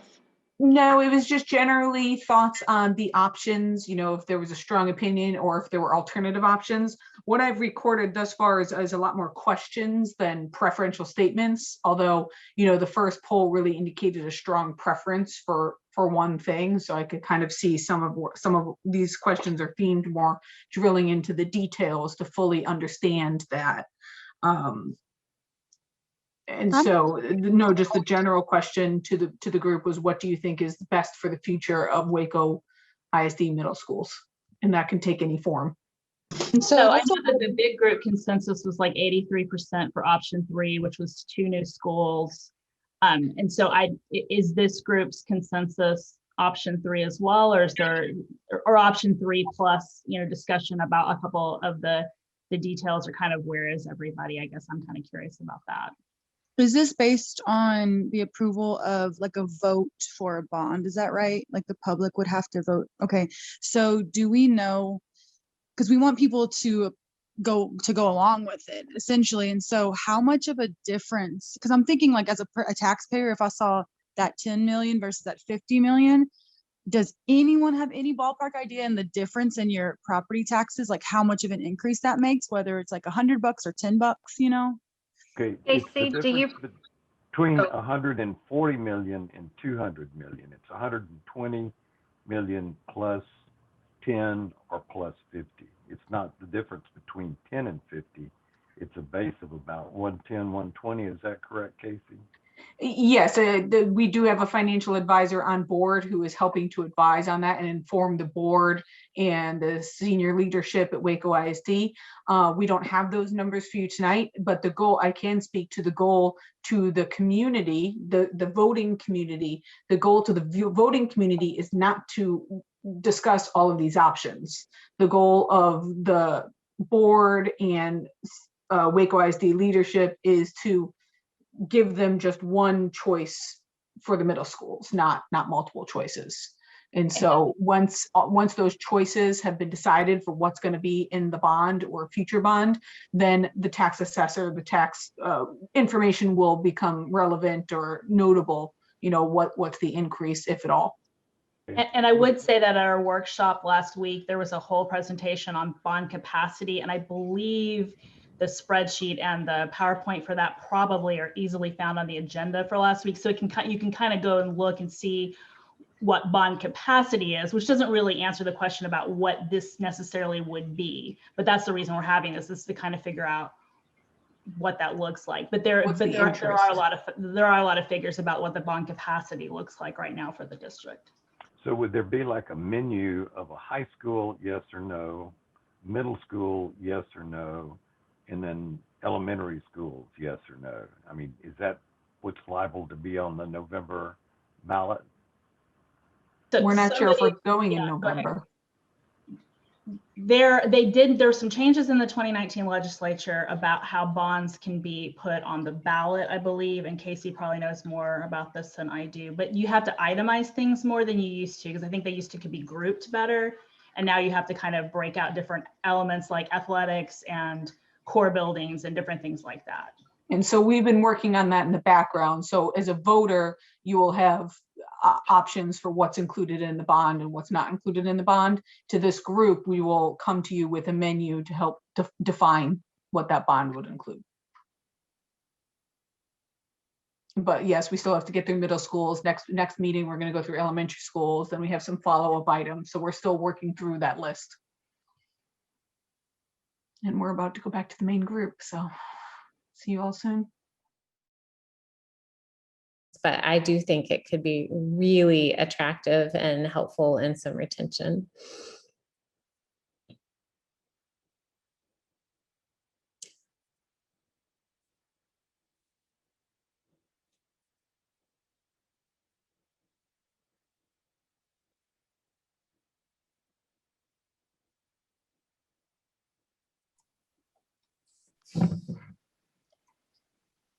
Tiffany, you were talking about why you were an advocate for the three, option 3. Could you kind of continue and elaborate? Yeah. I don't want to talk too much, but I will say I've been really pleased that the amount of money required to build a new school versus just, I guess it's the FCA improvements only, to me just seems relatively modest. And so I get really excited about the idea of spending an incremental amount of money, stretched out and shared by all of the taxpayers to build something brand new, as opposed to basically just fixing HVAC and bathrooms. And, I don't know if y'all have connections to these campuses. I will say, just as an example, at Tennyson, all of the 6th graders are all in the portables the whole year. And so when it's raining, they have to get wet over the level of their shoes. Like it's a wear a rain boots situation, because the puddles you're in are several inches deep. And that's just kind of part of the deal, is your feet are going to be soaking wet all day long if you're in 6th grade at Tennyson. And, these are pretty young 11, 12-year-old kids who are going to be distracted by wet feet and aren't going to be learning well. And we had a great experience, and I'm excited about our next daughter going there. But I would love to think about the overall educational experience and not just the things we have to do, which is safety and, heating and air. So if we have this window of opportunity, I kind of feel like it capitalizes on all of the growth and positive momentum that we're seeing in our city right now. And to say, families are moving here at this wonderful rate. We want the educational experience for our kids to match kind of the overall richness of living in Waco at this time. So come on, families, come benefit from our diverse, wonderful educational experience. And we're going to provide the facilities that help to nurture that. So it's exciting to me. And I, of course, don't get as excited about just fixing things when fixing stuff is really expensive too.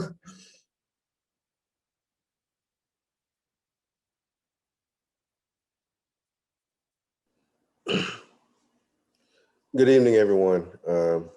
I hesitate to speak, even though I feel like I'm a valued member of this committee, but I'm also a biased principal of Carver Middle School.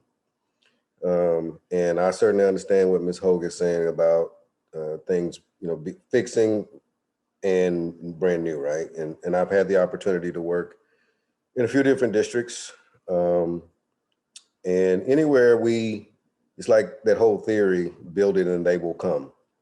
And so that has that it does play a huge factor in the decision. But when you're in a building such as I'm in, and don't get me wrong, I'm very proud of the fact that, we've done some things and there's some things planned that will improve not only the aesthetics, but the usability of Carver in the very near future. I'm excited to see that there's a long-term plan for Carver, even if that isn't inclusive of a combination with Indian Spring. But the reality is, from a 21st century learning environment, no renovation, at least without it almost is going to require a totally new facility. And that is a long-term thing, right? I think, who was it, Doug, that said that, this is over the course of the next, 10 to 15 years? Yes, sir. And there's another consideration that I have to bring up at this point, because I know that what's the word I'm looking for? Capacity is supposed to be around 940 currently for Carver. And folks, I'll tell you, if I had 940 middle school bodies in that building right now, I don't know where I'd put them. I know it's based on, formulas and things like that, but the reality is there's no way I could get 940 kids in their school right now and sleep at night. And that's just the reality of it. So, I mean, I think that there's a whole lot, and I don't know what I was expecting coming into this conversation this evening. I'm glad we're having this conversation, but I'm a bit surprised about just the options. I'm excited about the options as well. And if it does take 15 years, Doug, I promise you, I probably won't be around to see it. I hope to be retired somewhere by then. But just knowing that it's coming and it's coming for the kids of Waco means a whole lot to me. So those are just my 2 cents. I just think that there's a lot going into it, but I think the bigger thing for me right now is knowing that there's immediate relief coming in terms of the aesthetics. There's immediate relief coming in some of the things that need to be, addressed right now, but also knowing that there's a long-term plan, for what that's going to mean for Waco ISD.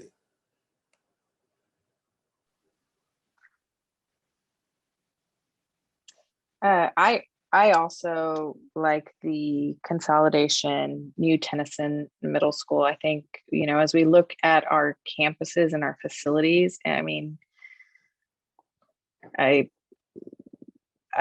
think a lot of our facilities, we do need new buildings for our kids. I think, as learning has changed, I think we've got to kind of adapt to that and provide these learning spaces that really do foster kind of this creative thinking, independent learning, collaborative learning. I think there's so many things that a space can help with. And, I don't know of the details. I've heard, I thank you, Tiffany, for sharing about Tennyson, because I didn't know that. I've heard stories from Carver and the needs that are there. And, I know that, walked Lake Erie and know that there are needs there too. So I just think that, we have a lot of work, and I agree with you, Tiffany. I think that capitalizing on the momentum is really important. I think it's really important. And part of me is a little bit optimistic, and I do agree. I think, gosh, if we get these new buildings, as we get these new buildings, I'm hoping it'll continue to attract people back to Waco ISD. I'm hoping that people will see that, hey, we really are putting our value on our students and in our students and our teachers, that this is, I would like to think that even Waco ISD itself is starting to gain a little momentum in terms of some of the good things that are happening here. So that's just my 2 cents.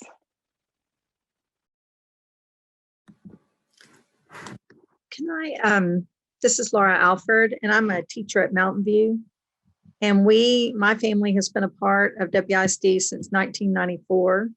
All of my children went through WISD, graduated from Waco High, and I've been a teacher at Mountain View for 18 years. I just want to speak to the just redoing the facilities. Mountain View is obviously a very well-seasoned school. I use that term because I'm in that myself. And I just want to say it's really hard with all the new technology and things that we are, trying to use with our students. It's hard when you bring that into an old facility, even though we're trying to redo the schools and, keep up with them and, put Band-Aids on when we can. It's really hard to bring in the new technology and get everything to work, like putting projectors in the ceilings and things like that. Mine works half the time, and then they'll say, oh, we've got this wiring in this old building and it just doesn't, it's not very efficient. And so I see a lot of problems with just trying to fix up our facilities, because I feel like that's going to be an ongoing, you're always fixing old things. So.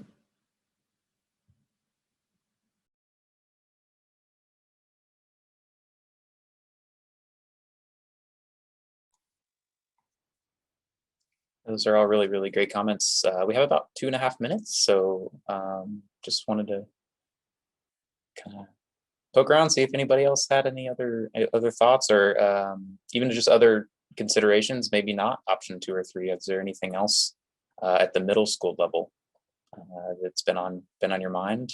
I can share with the rest of the group when we break back out. I'll also just add Principal Carrier. I'm not sure exactly what it's like at Carver, but as a parent of a child who played 4 sports, both years of eligibility at Tennyson, because we have such limited facilities, they really have to juggle who can be where. And so 7th graders are being dropped off at 6:30 in the morning. And, sometimes the coach is there, sometimes it's not, because the boys get it here, the girls get it here. And, you're juggling between boys and girls in 7th and 8th grade. And I don't know exactly what the fine arts and athletic facility plans are, but my hunch is it would kind of alleviate some of the pressure points that we feel right now on those really critical extracurricular activities where students kind of learn to try new things and make friends and really round out their educational experience. So when I think of the new building, I get excited for the classrooms, but I also get excited for new fine arts space and new athletic facilities. Absolutely. I think that, fine arts, and I'm a huge supporter of everything, but I was one of those anomalies that as a student participated in both at the same time. And at Carver, it's a bit of a challenge because we're very space locked, and so it's taken a whole lot of coordination and a lot of patience, and just kind of working through things to make it work. But you're spot on, Ms. Hogue. I think it would definitely be helpful for our extracurricular activities and the participation of, right, because we're limited space there as well. So along those lines, Indian Spring just has one gym, and so they have a lot of those challenges with athletic practice and getting everyone coordinated.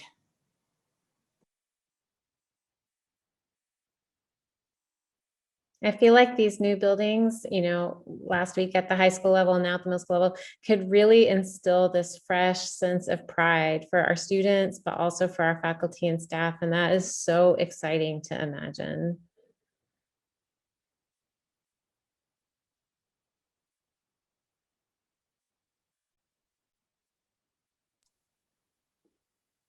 All right, great. Well, we're looks like we're in our negative time now. I think, oh, there we go. We got 1 minute. So we can all start heading back into the big group room unless y'all have other questions, and I will report to the group. Thank y'all.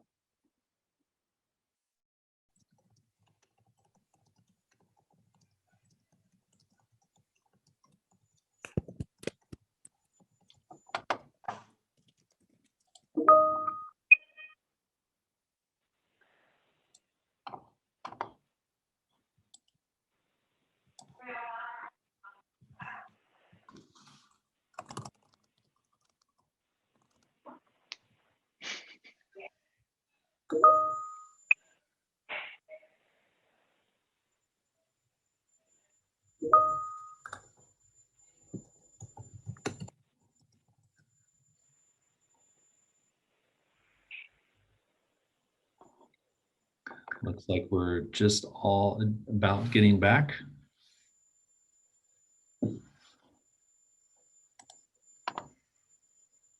Josh, if you want to let us know when we're all back in the main room. Yep, it's officially closed. Okay, awesome. Well, appreciate everybody's discussion here, and we're going to go around and let the team members kind of report out. So I'll go first for our group. So our group was pretty solidly for option number 3, and they had identified the needs, very specific and necessary needs at Tennyson, including the portables and addressing permanent capacity there at the facility, as well as Carver. They really felt that the instructional opportunities of new middle schools can really help create opportunities from an educational planning standpoint. There was concern, which we would talk here as we move forward about how to address those priorities moving forward between the two middle schools, amongst the high school and everything else. And then we are sharing baseball scores here. And then we're going to look at it, or the idea was improving the middle schools and high school campuses really can support maintaining the schools, but also will help competition against the adjacent districts. So as you're competing against Midland or China Springs, it really gives the educational facilities a gym to attract students at that secondary level to stay within the district. And finally, there's some mention of unicorns, but I didn't really catch that comment within our group. So. All right, Doug, you want to jump on your group? Sure. Yeah, thanks, Jared. Again, yeah, thanks. Want to say thanks to our group as well. Really great conversation. And I think one of the things that came up first was actually some discussion about, does providing these new facilities, potentially bring in some people and some families back to the district that haven't been there, up until now. And so, having some facilities that people, the students can really take pride in, being a really strong point. And then it was also mentioned, really encouraging to see that the newer facilities could be achieved for a more reasonable premium as compared to the facility conditions assessment costs. And so really our group, I think, all leans towards option 3, noting some really specific concerns at Tennyson, for example, that, the 6th grade classes in portables, and they really struggle with, weather conditions when it's raining, having to move between classes outside, and, really getting wet and basically staying wet throughout the whole day is something that was sort of brought up. And it was also mentioned that the opportunity for new facilities that as learning has adapted and changed over the last several years, that our facilities really need to take on that level and adapt and provide learning spaces to foster creative thinking and independent collaborative learning. So the last thing I'll mention was technology. And there really is a struggle in a lot of the older facilities to incorporate newer technology. And that, it's something to think about, when you do a renovation, that it's not always as easy as plug and play with the technology. Sometimes it takes a little bit more than that, and it's not always as reliable. So, it was, again, really great conversation. Thanks to my group. And I will pass it over to Amy. Great. Thanks, Doug. Great report. I had a great group. I think we were group 2, and we had a lot of good input. So on option 1, I would say this group was not in favor at all. Some of the feedback was, that we've done this. This is what we've been doing over the years, and it's time to kind of move on and make some big changes.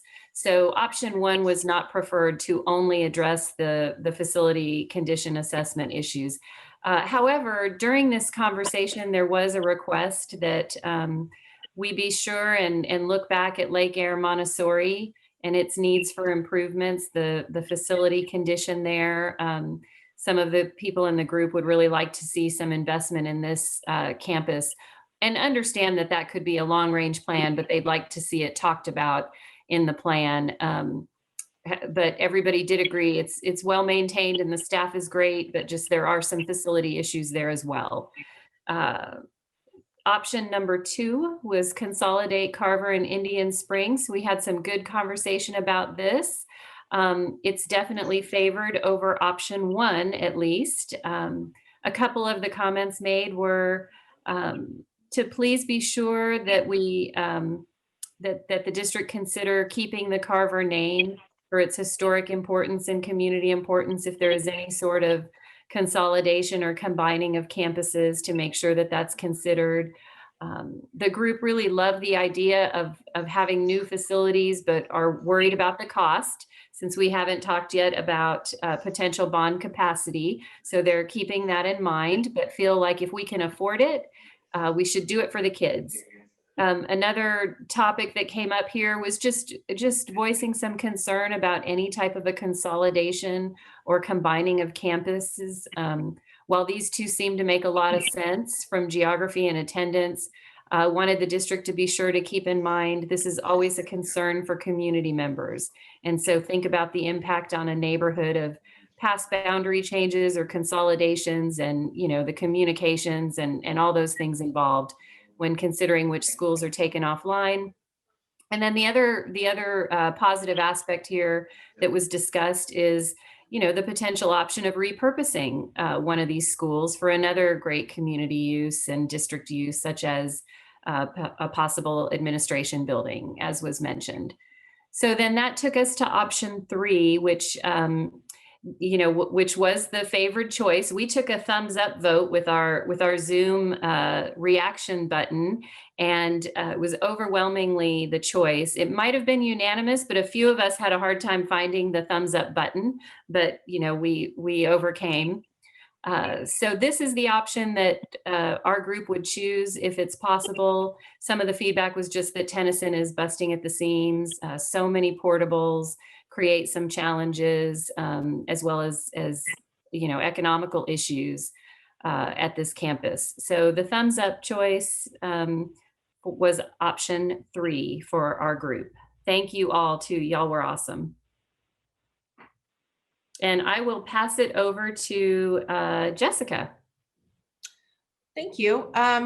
So our group had a lot of similar, I'm going to echo probably a lot of things that Amy's group just discussed, but overall, our group felt that option 3 is the best with out of the options that were presented this evening. And they did say that keeping Carver is very important to the community, and feel that it could even enhance the area given upgrades and addressing a lot of those facility needs. But one concern about combining these schools, Carver and Indian Springs, is the cost of transportation, which as I'm assuming that as we move further down the line, that would be addressed, but that is something that the group felt very strongly about in that addressing, the busing and the situation for those kids over there.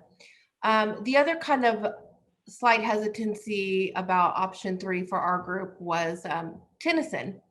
They were very overall just kind of curious as to why it ranked so low. So would like to see some of the information on the rankings and how we arrived at those rankings, and would like to see the comparisons from the other middle schools on that part.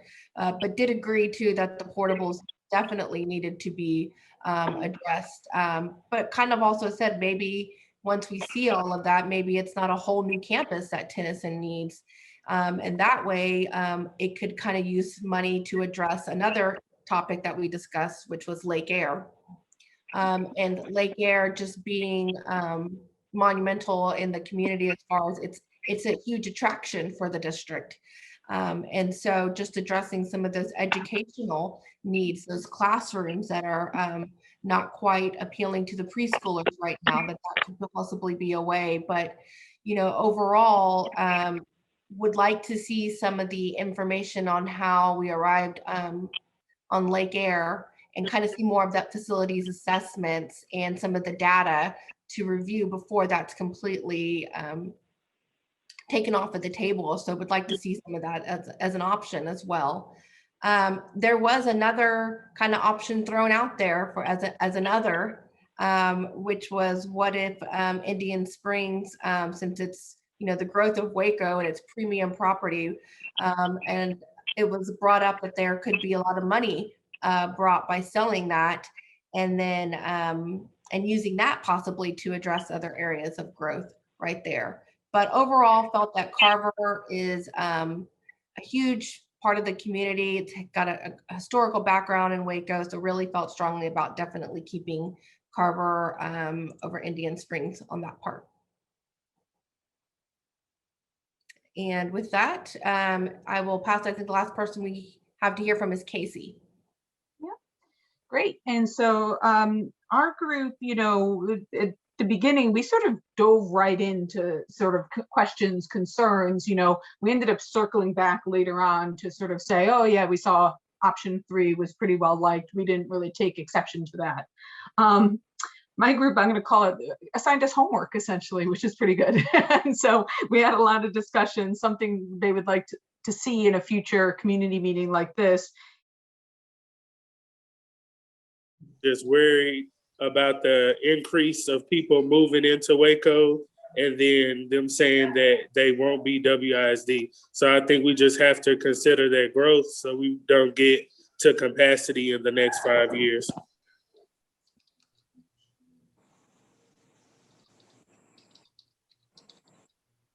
I wanted to echo what Jeremy just said. I'm kind of curious about the busing situation at Indian Spring as it is, because it seems like that's not really in a neighborhood. So it seems like those kids must get transported to the school somehow. But I'm sure that's all being worked out. I chose option 3, but I'm a little bit hesitant about Tennyson, and I have kids at Tennyson, and definitely need to address the portable situation. But I'd be curious to know more about why a whole new school is necessary, especially if that's, I feel like Carver is the priority for middle schools. I think that is just an absolute must. We must take care of that. And I feel like we can give up a little bit with Tennyson, except for the portable situation. So I wondered why maybe there wasn't an option that added on to Tennyson in a real way that wasn't portables, instead of a complete overhaul. But so those are my thoughts. Option 3 seems pretty ambitious from a bond standpoint also. That's a lot of money.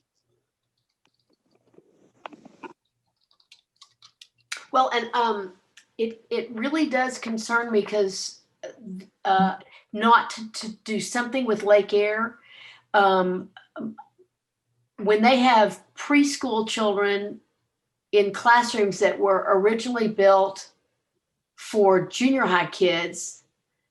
I went to that school and I'm 63 years old. And it wasn't new when I went there. And we've talked a lot over the last several weeks about age-appropriate learning environments that are effective for the students and the ages and so on and so forth. And Lake Air Montessori as a magnet school seems to be a very popular option that our school district offers our community. And it concerns me that doing some sort of renovations to Lake Air Montessori is not even on the table at this point. So I too voted for number 3 because I'm feeling like, Rick, I agree with you, but I'm just dreaming right now. And pretty soon we're going to have to go back and reality is going to hit and we're going to have to start making some cuts.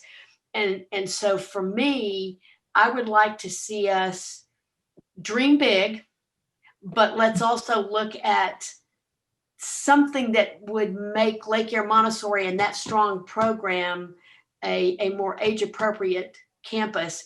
And it could be the way Andre was talking about. Maybe if Tennyson isn't a whole new campus, and some of those funds could go to address Lake Air's situation. So those are my thoughts right now. My thoughts along this issue is the fact that Indian Springs is in the growth of Waco, and that is premium property. We could probably get a lot of money by selling that school, but we have to keep Carver. Carver is very important into the African American community to keep that property in our community. The community in East Waco is changing. It's changing.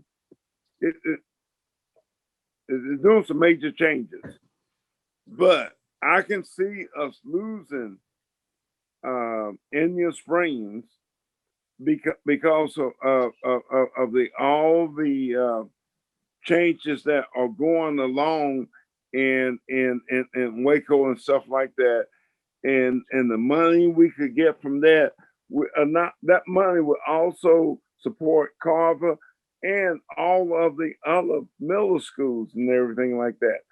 But I think I think we need to make a change and get together, getting rid of Indian Springs and putting the money into the increase in Carver and the growth of Carver, because Carver is a school that has a historical background in Waco. Well, no, moving Carver is not an option we're discussing. Right. Yeah.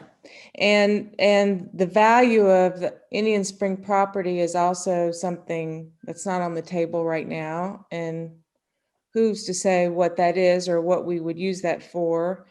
So I would encourage us just to use the data we've been presented. I do hear some concern about the demographers' reports, but the demographer has been pretty spot on and has a lot of experience doing the work with predicting where people are going to be. So I think just for sake of the conversation tonight, we need to use the data that we've been given. I definitely agree with what you're saying. I just think that is something that we should consider, because if we are talking about like Lake Erie is not on the table right now, and I think that's a huge concern, because like a lot of people have said, a lot of people have brought their kids to WISD for Lake Erie. So for Lake Erie not to have any kind of upgrades, and like someone said earlier, for Tennyson to have a whole new school, I'm not really seeing what the need would be for a whole new school besides the portable buildings. So Well, maybe the graph that we were presented showed that Tennyson was in the worst shape of all 4 schools. So perhaps we need to get more information about how that graph was designed. There seems to be some question about why Tennyson ranked as poorly as it did. And then I think if we want to report out that we're concerned about Lake Erie, and what does that facility conditions assessment, what exactly does that mean? Because my understanding is that we're taking care of those needs, but like Chris says, we're not changing. We're not changing those classrooms to meet the needs of pre-K kids. We're not changing the campus to meet the needs of that magnet campus, which is unique in of itself. Well, and Angela, we don't have the, Lake Erie Montessori wasn't even on any of that data that we looked at. It wasn't on the graph that positioned schools. Yeah, I noticed that they had insert Lake Erie's cost. Yeah, so we don't have any data on that at all. So I'm shooting blind on, maybe it's totally appropriate, but I don't think so. But I agree with you. Let's look at the data that's been presented, but we've got nothing on Lake Erie. And that's why I asked originally, are we going to talk about Lake Erie under the elementary campus? Well, I noticed in one of the options, it had Lake Erie FCA as well. It didn't have a number though. Yeah, we haven't seen the number of what that is. And I would definitely want to know more about what put Tennyson as the lowest ranking school, because having worked at Tennyson and Carver, I don't really see it from my experience. So I would definitely want to see like what ranked Tennyson that low compared to the other middle schools. Good point. I've had some concerns about what I was hearing about the consolidation with Indian Spring and Carver.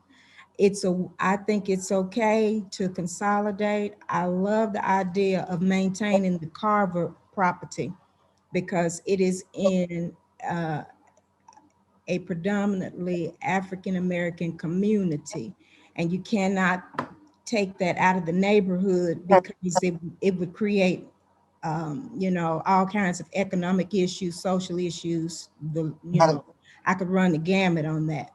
But the concern about the transportation, yes, it may increase transportation costs, but it's going to reduce personnel costs so dramatically until it will balance out, in my opinion.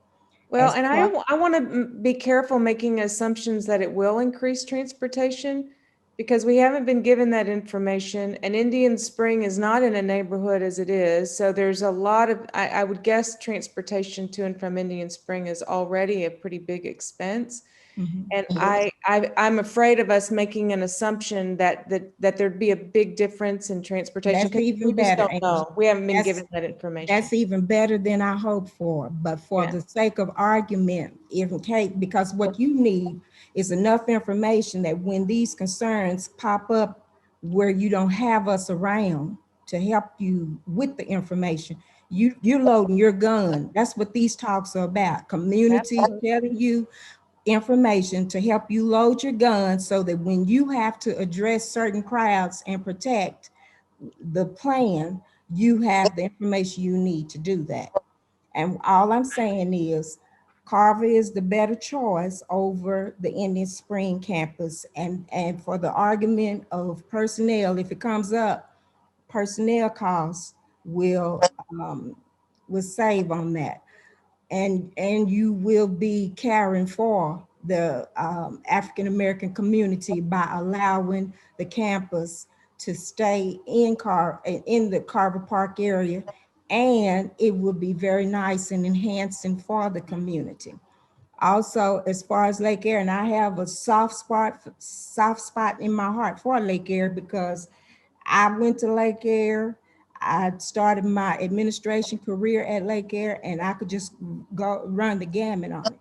But I think at this point, we know that Lake Erie will eventually be cared for. When another extra dime becomes available, Lake Erie will get it, what they need. And right now, enough has been done to attract people to want to be there. So you're not having an issue with, you're not having an attraction issue right now with it.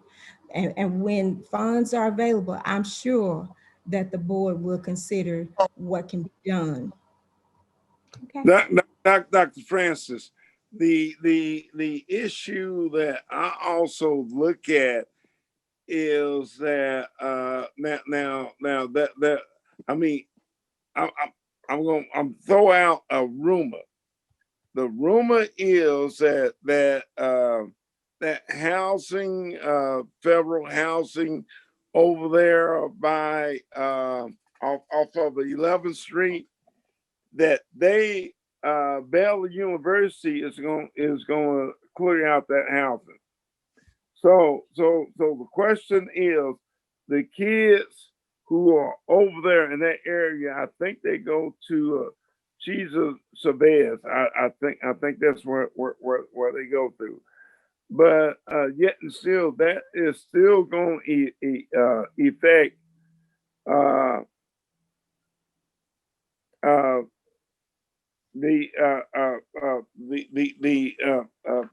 the other middle school over there also. So I don't know. The demographics and the strategies and the people going to our schools will be changing here in the next 3 to 6 years. Well, that's what the demographer, that's what we pay him for. Right. That's the expertise that we pay that guy for. And so that should be part of the reports that he will give us. Plus, Mr. Manning, gentrification is taking place all over those communities, both communities. And so if you have facilities that are going to be attractive because they are headed, in a contemporary direction, then they're going to be attracted to whoever moves into the area, and that's what we want. Mm-hmm. Well, I've been a trustee for over 12 years, and it has always been said that our realtors in the city of Waco, they do not tell people to move into Waco Independent School District.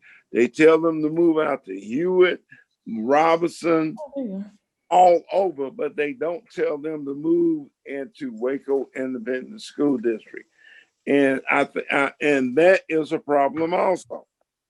So I mean, and now our middle schools are a problem. Our elementaries are doing good, and our high schools are a problem. So when you dealing with these people who are realtors and they do not promote Waco Independent School District, that is also a major problem that we have to deal with. Well, one thing is for sure, Mr. Manning, realtors want to get the best dollar for whatever property wherever. And if property value is being increased and built up in all different areas, then they're going to want to sell that property. I think it'll work out because in a sense, everybody's chasing what they do best. If we have the schools and they're building property up in such a way that the property value is up and they're attracting the right people to afford the properties, then we want the schools to be something that they can be comfortable with. We can make it happen. There are several people in our group who haven't had an opportunity to speak. I want everybody to have a chance to speak.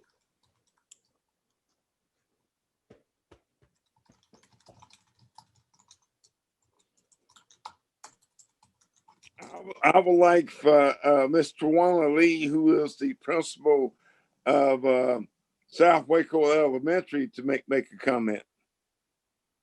Well, there you go, Miss Lee. Exactly. Thank you, Mr. Manning. Well, well, I want to say that I believe that keeping the school in Carver is very important. Growing up as a student in Waco ISD for a while, my dad went to Carver. I went to Carver before we moved out of Waco ISD. But I think also not only that, you also have the neighborhood, as people are saying, there are kids who are walking, and yes, there's probably some busing going on too, because they do have buses. My husband works at Carver. But when you look at Indian Spring, there's less of a community to hold intact. So just thinking about the community that we serve, we don't want to push too many buttons when we're trying to combine schools. And we want to make sure that we're keeping the community where it's a focus. Carver is an integral part of the Carver Park Association or area. So we want to make sure that we keep that. So I think keeping Carver and combining, just that conversation that has to come along the way to make sure that there's a buy-in as we're getting close to it, to combine those schools. The people inside the schools have to have the right mindset that we're becoming one eventually also. So I think it's a great idea to keep Carver and just combine. Anybody else before we run out of time? It's just a minute left before we go back in the big group. Overall, I'll just pretty much report, for the most part, we all support option number 3. However, there are, we feel that it'll definitely be beneficial for the community and also enhance it, but also there are some concerns in regards to transportation. Would like a little bit more clarification on Tennyson and how they arrived to that decision based off of the graph that was shown, and just would like a little bit more transparency on that option as well. And And also concern about Lake Erie. Exactly. Mhm. Okay. Talk about that. Perfect. Well, appreciate everybody's discussion here, and we're going to go around and let the team members kind of report out. So I'll go first for our group. So our group was pretty solidly for option number 3, and they had identified the needs, very specific and necessary needs at Tennyson, including the portables and addressing permanent capacity there at the facility, as well as Carver. They really felt that the instructional opportunities of new middle schools can really help create opportunities from an educational planning standpoint. There was concern, which we would talk here as we move forward, about how to address those priorities moving forward between the 2 middle schools, amongst the high school and everything else. And then we are sharing baseball scores here. And then we're going to look at it, or the idea was improving the middle schools and high school campuses really can support maintaining the schools, but also will help competition against the adjacent districts. So as you're competing against Midland or China Springs, it really gives the educational facilities a gym to attract students at that secondary level to stay within the district. And finally, there's some mention of unicorns, but I didn't really catch that comment within our group. So. All right, Doug, you want to jump on your group? Sure. Yeah, thanks, Jared. Again, yeah, thanks. Want to say thanks to our group as well. Really great conversation. And I think one of the things that came up first was actually some discussion about, does providing these new facilities, potentially bring in some people and some families back to the district that haven't been there, up until now. And so, having some facilities that people, the students can really take pride in, being a really strong point. And then it was also mentioned, really encouraging to see that the newer facilities could be achieved for a more reasonable premium as compared to the facility conditions assessment costs. And so really our group, I think, all leans towards option 3, noting some really specific concerns at Tennyson, for example, that, the 6th grade classes in portables, and they really struggle with, weather conditions when it's raining, having to move between classes outside, and, really getting wet and basically staying wet throughout the whole day is something that was so brought up. And it was also mentioned that the opportunity for new facilities that as learning has adapted and changed over the last several years, that our facilities really need to take on that level and adapt and provide learning spaces to foster creative thinking and independent collaborative learning. So the last thing I'll mention was technology. And there really is a struggle in a lot of the older facilities to incorporate newer technology. And that, it's something to think about, when you do a renovation, that it's not always as easy as plug and play with the technology. Sometimes it takes a little bit more than that, and it's not always as reliable. So, it was, again, really great conversation. Thanks to my group. And I will pass it over to Amy. Great. Thanks, Doug. Great report. I had a great group. I think we were group 2, and we had a lot of good input. So on option 1, I would say this group was not in favor at all. Some of the feedback was, that we've done this. This is what we've been doing over the years, and it's time to kind of move on and make some big changes. So option 1 was not preferred to only address the facility condition assessment issues. However, during this conversation, there was a request that we be sure and look back at Lake Erie Montessori and its needs for improvements, the facility condition there. Some of the people in the group would really like to see some investment in this campus, and understand that could be a long range plan, but they'd like to see it talked about in the plan. But everybody did agree it's well maintained and the staff is great, but just there are some facility issues there as well. option number 2 was consolidate Carver and Indian Springs. We had some good conversation about this. It's definitely favored over option 1, at least. A couple of the comments made were to please be sure that we that the district consider keeping the Carver name for its historic importance and community importance if there is any sort of consolidation or combining of campuses, to make sure that that's considered. The group really loved the idea of having new facilities, but are worried about the cost, since we haven't talked yet about potential bond capacity. So they're keeping that in mind, but feel like if we can afford it, we should do it for the kids. Another topic that came up here was just voicing some concern about any type of a consolidation or combining of campuses. While these two seem to make a lot of sense from geography and attendance, wanted the district to be sure to keep in mind this is always a concern for community members. And so think about the impact on a neighborhood of past boundary changes or consolidations, and the communications and all those things involved when considering which schools are taken offline. And then the other positive aspect here that was discussed is, the potential option of repurposing one of these schools for another great community use and district use, such as a possible administration building, as was mentioned. So then that took us to option 3, which which was the favored choice. We took a thumbs up vote with our Zoom reaction button, and it was overwhelmingly the choice. It might have been unanimous, but a few of us had a hard time finding the thumbs up button, but we overcame. So this is the option that our group would choose if it's possible. Some of the feedback was just that Tennyson is busting at the seams. So many portables create some challenges, as well as economical issues at this campus. So the thumbs up choice was option 3 for our group. Thank you all too. Y'all were awesome.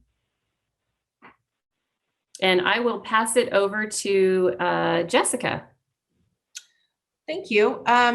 So our group had a lot of similar, I'm going to echo probably a lot of things that Amy's group just discussed, but overall, our group felt that option 3 is the best out of the options that were presented this evening. And they did say that keeping Carver is very important to the community, and feel that it could even enhance the area, given upgrades and addressing a lot of those facility needs. But one concern about combining these schools, Carver and Indian Springs, is the cost of transportation, which as I'm assuming that as we move further down the line, that would be addressed, but that is something that the group felt very strongly about, in that addressing, the busing and the situation for those kids over there.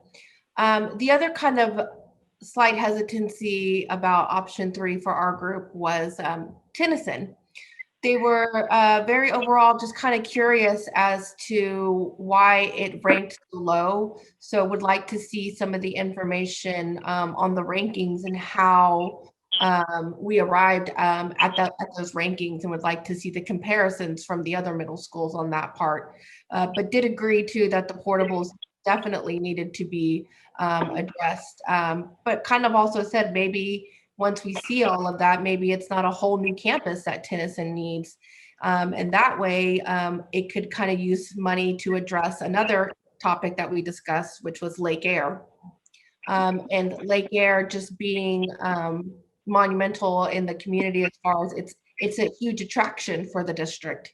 And so just addressing some of those educational needs, those classrooms that are not quite appealing to the preschoolers right now, that could possibly be a way. But, overall, would like to see some of the information on how we arrived on Lake Air, and kind of see more of that facilities assessments and some of the data to review before that's completely taken off of the table. So would like to see some of that as an option as well.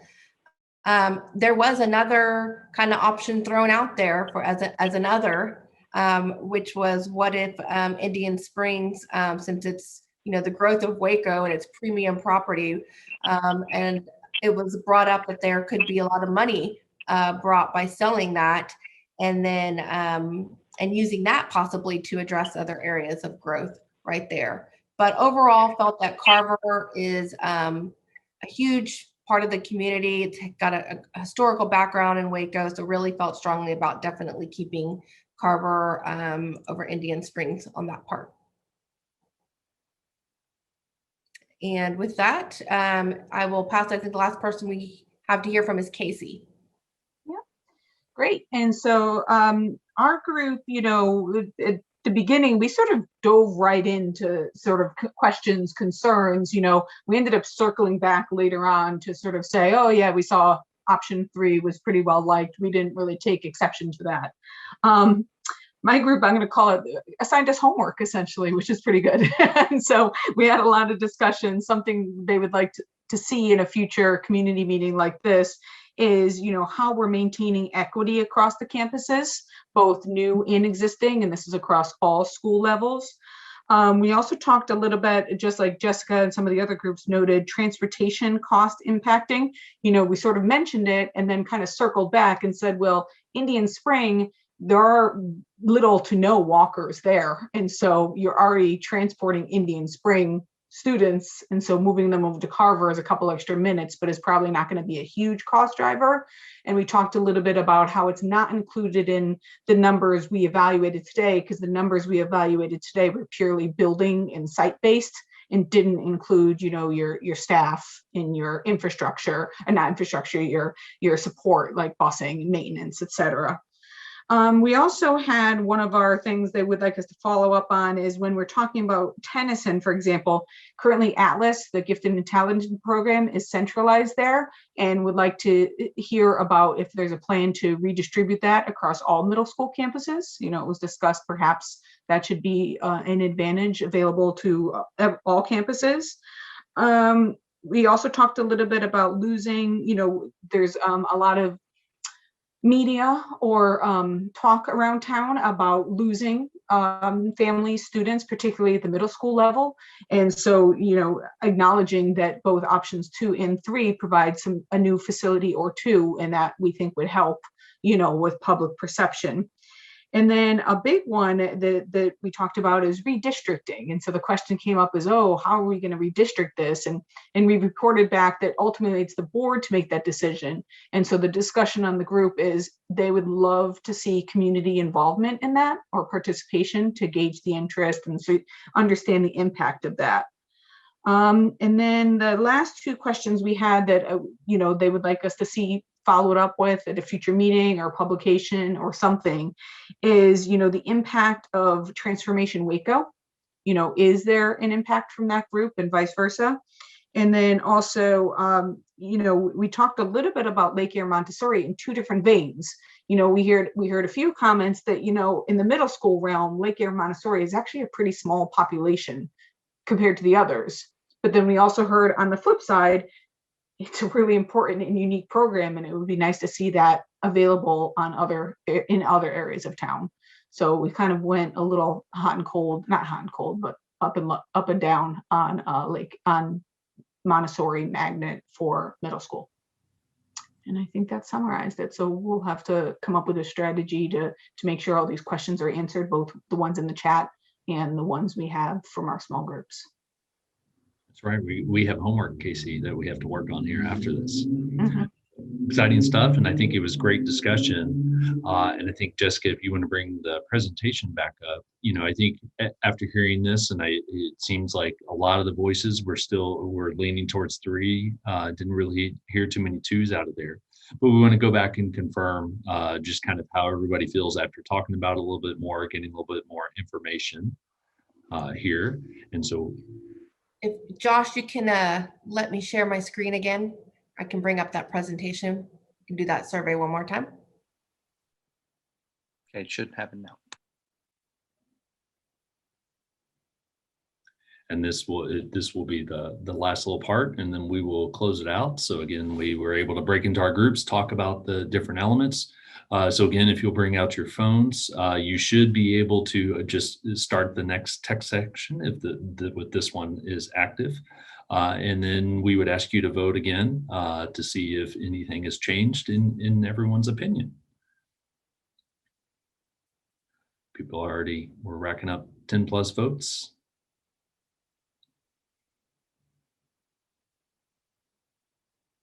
Looks like option number 3 is still very strong, and I assume option number 4 is the I'll call it the plus Lake Air Montessori focus there along the way.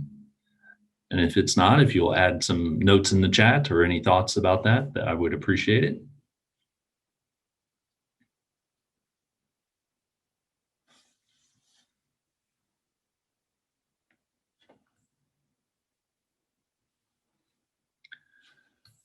All right, still very strong support for option number 3, but really focused in a little bit more on the other this time, but no option number 1s as we maintain. So good information. And Chris did confirm that is a yes for Lake Air Montessori within the chat. And so this will actually round out 7:58 here, wrap up and next steps for our meeting. So again, we have now finished meeting number 5 here. We're going to meet again on April 12th. And so very similar discussion on this one that we'll be talking about elementary schools. So be ready to discuss. Appreciate everybody's participation and appreciate everybody's focus tonight. Great discussion. And we will look forward to seeing you here in 3 weeks.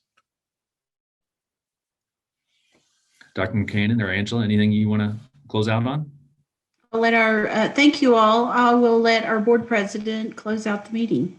Thank you, everyone. There's a lot of great discussion. Be sure if you have any last questions to put them in the chat before you leave tonight, or when you get the email from Dr. Kincannon with the PowerPoint presentation and you read it and have some questions, be sure and respond so that they can be prepared to provide the information that y'all are asking for when we meet again.